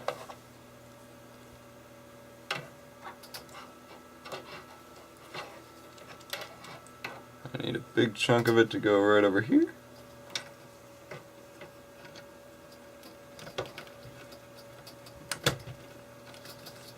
Bam.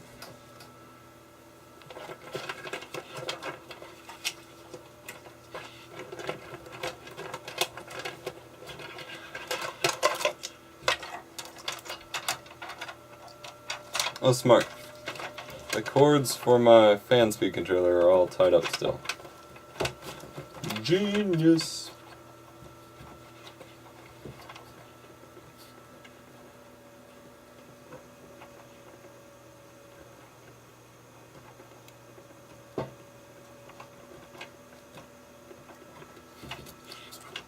There's one wire tie. Bam.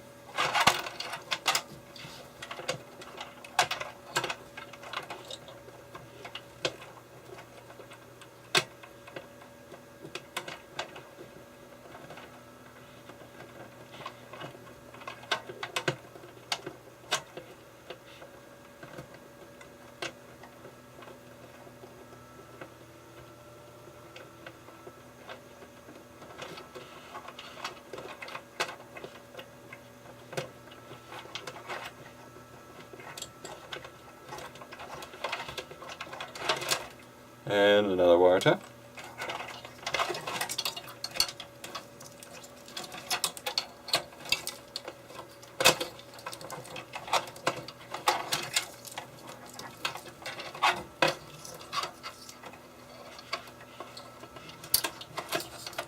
There we go, much better.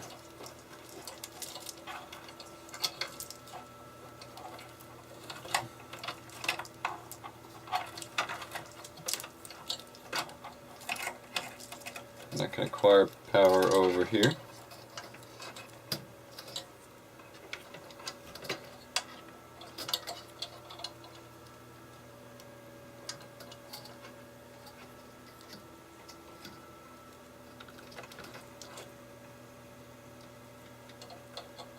We'll be so happy the day Molex power adapting ceases to exist.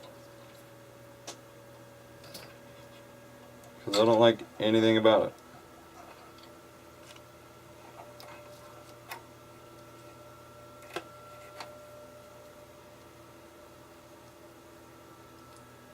It's a huge pain in the ass, to be honest.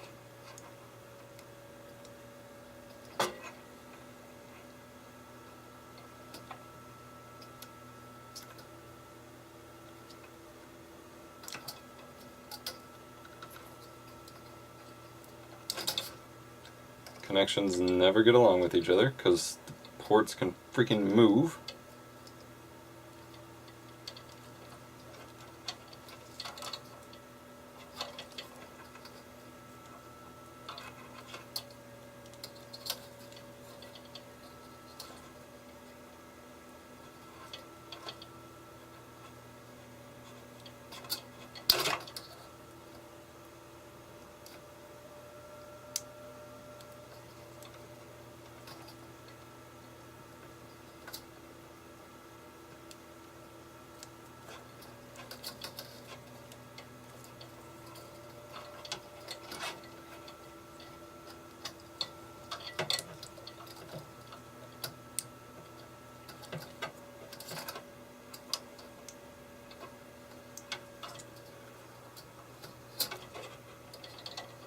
And bam, it has power.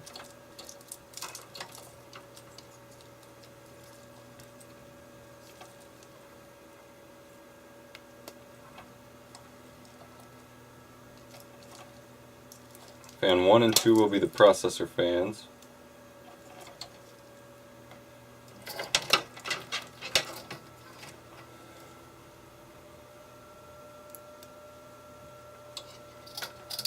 Fan 3 will be the rear exhaust. Fan 4 will be the front facing fan.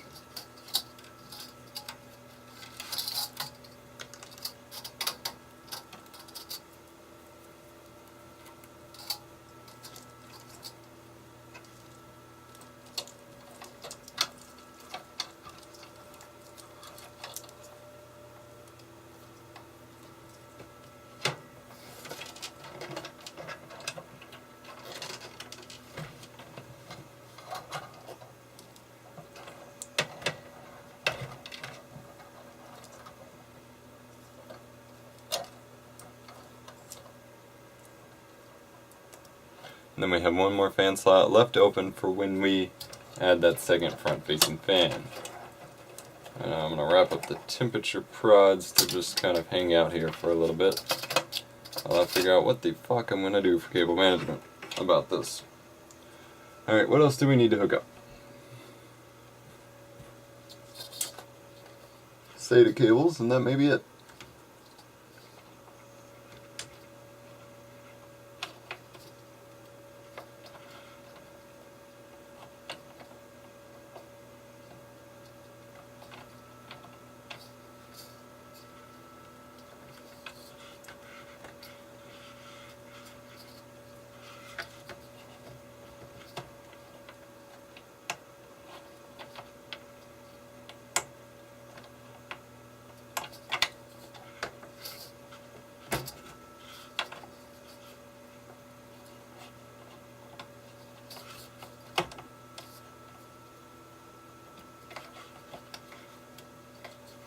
Okay, SATA power for Blu-ray drive setup.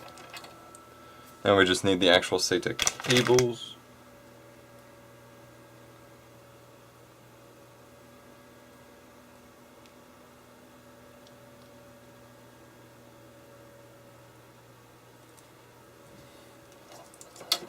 Most of this can be wire tied together pretty much out of the way here. Let me look into that a bit here with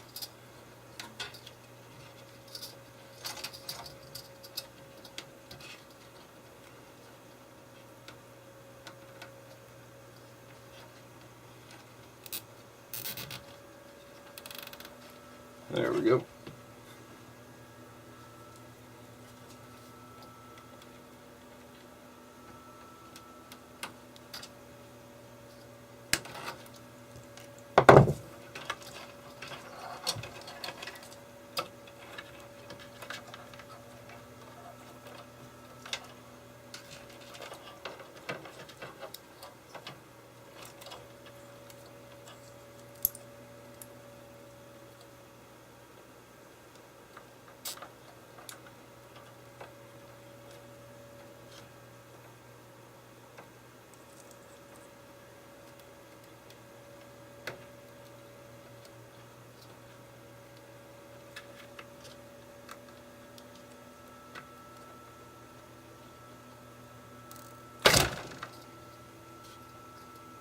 Whoopsie!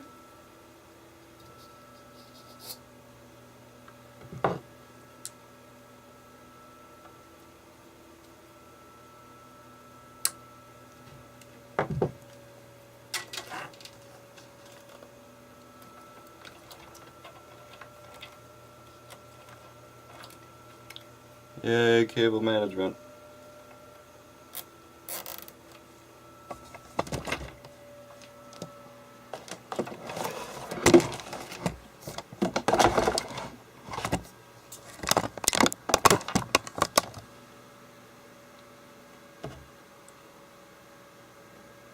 Cable management. And yes, I know this is a super shitty job.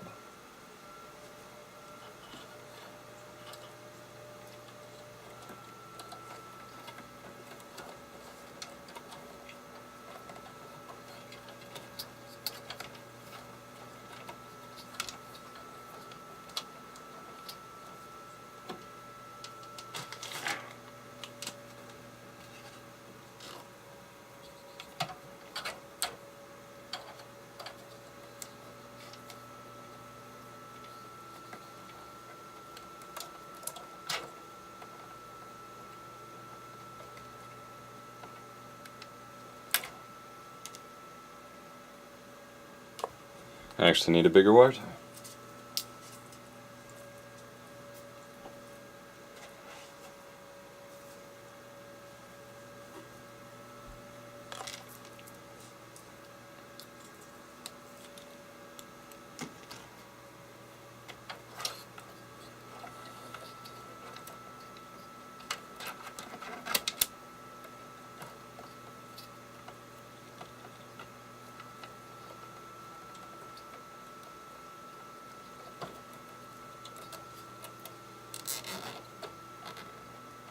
There we go.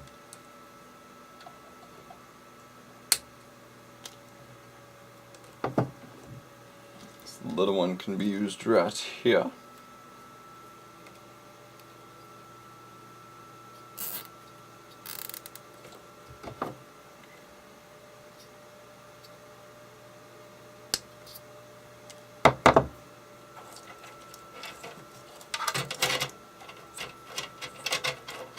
A lot of that's just going to sit down there for right now. Temperature probes.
Got one right in the exhaust here.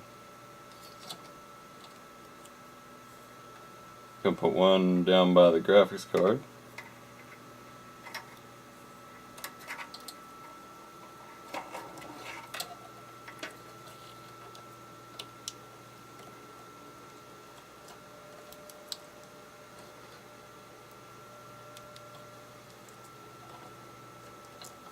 Feed it through our other wire tie.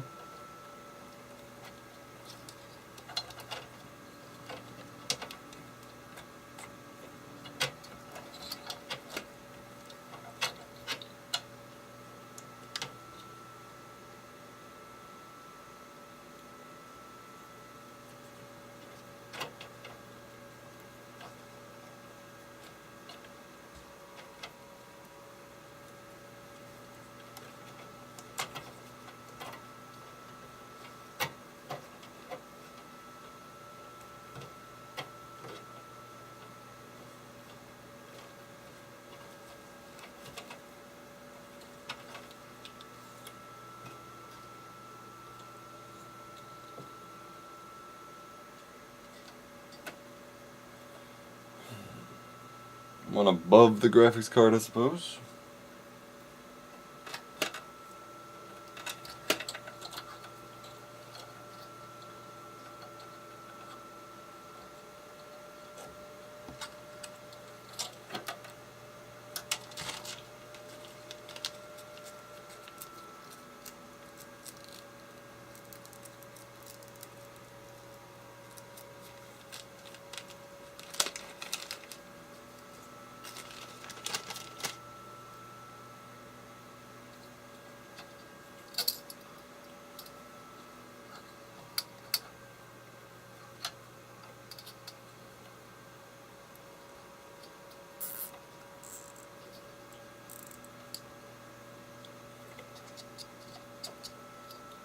Perfectly right above it, actually.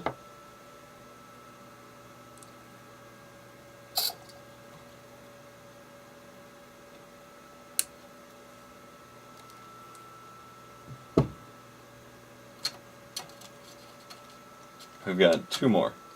One's going to be in the hard drives right here. The other, I guess, will be up by, or just down here where the other hard drives would be, if I had them.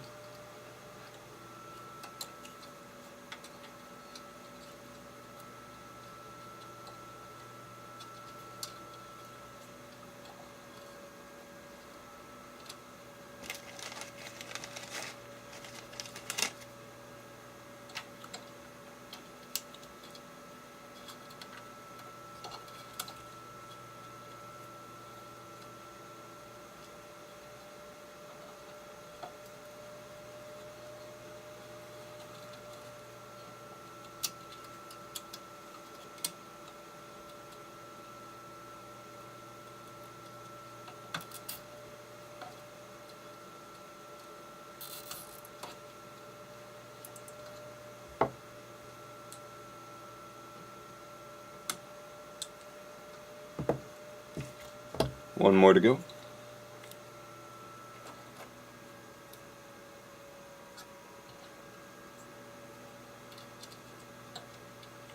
That will just be twist tied.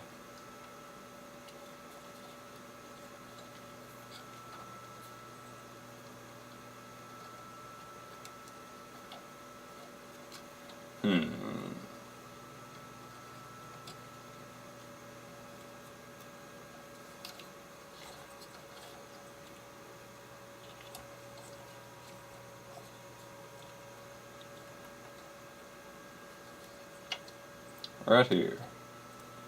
Got it.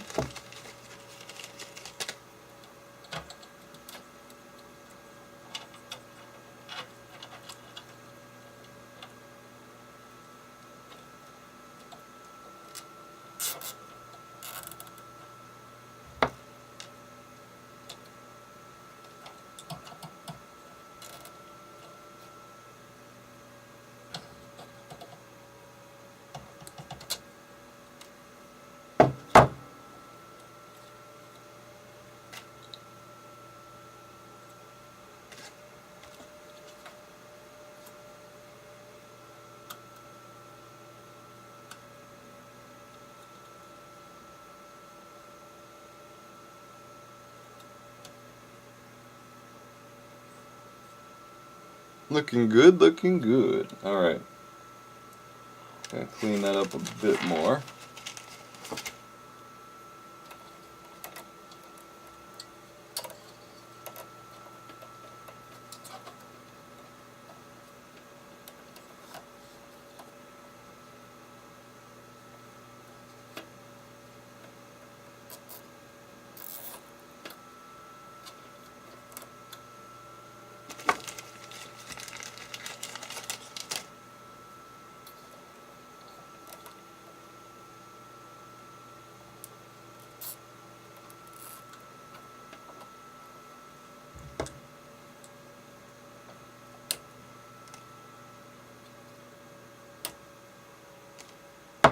One more wire tie, and then we move on to the SATA.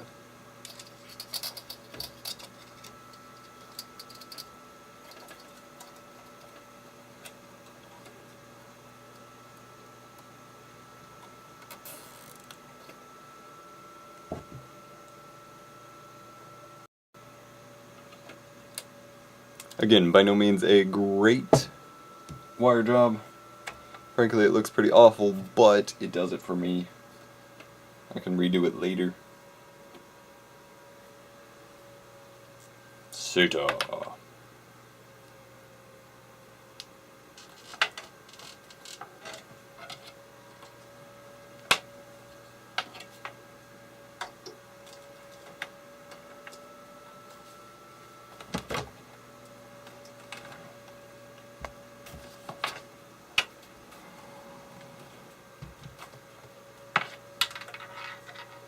Okay.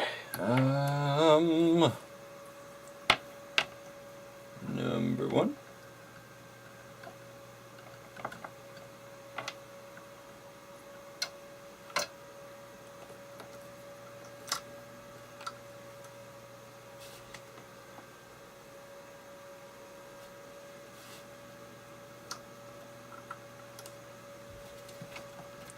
This is where things get hectic.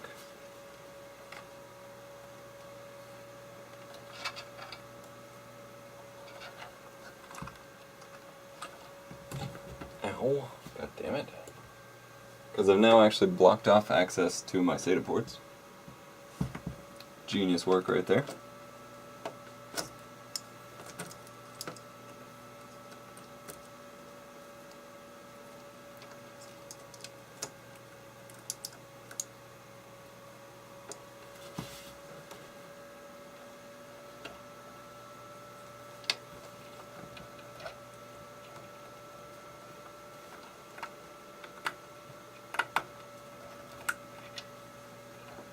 One down.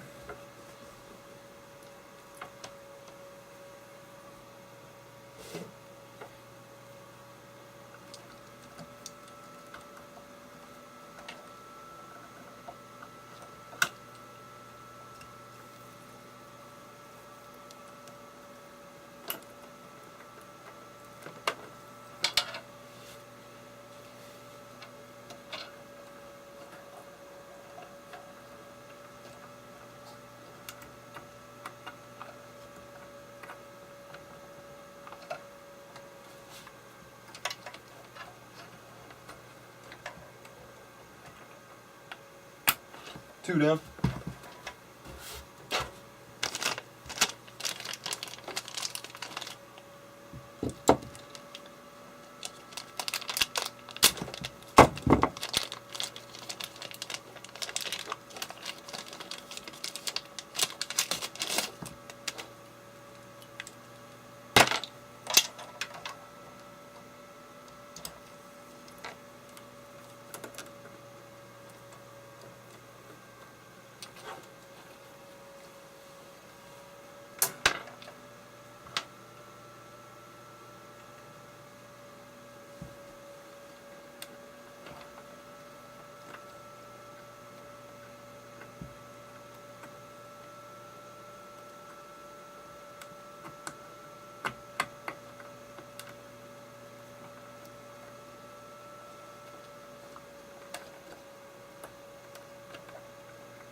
3 down.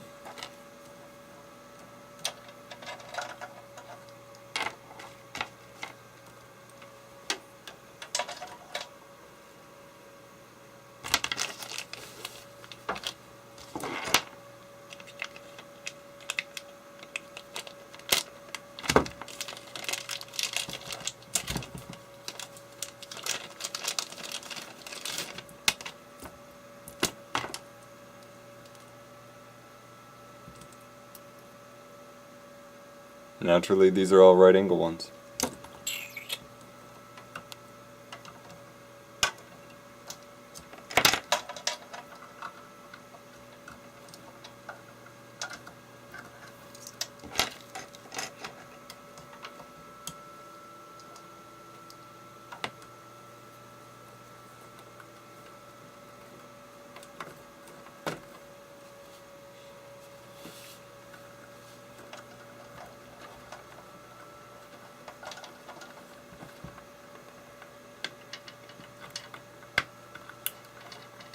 Four down. One more to go for the DVD drive, Blu-ray drive.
Okay, 5 down. DVD drive done. Alright, so that's everything, I believe. As far as I know.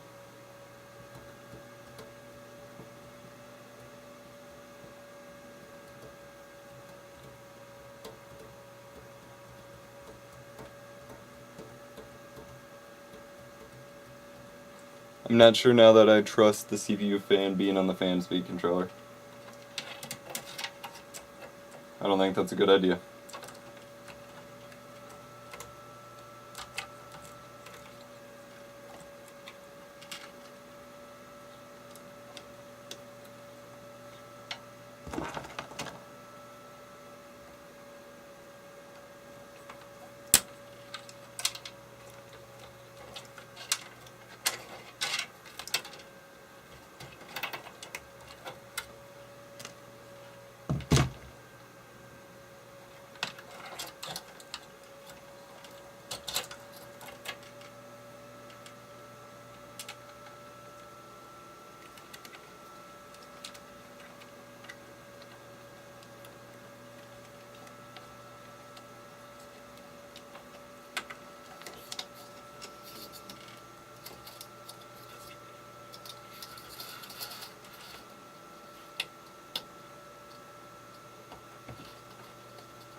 Alright, I'm going to clean it up and close it up and see if it boots.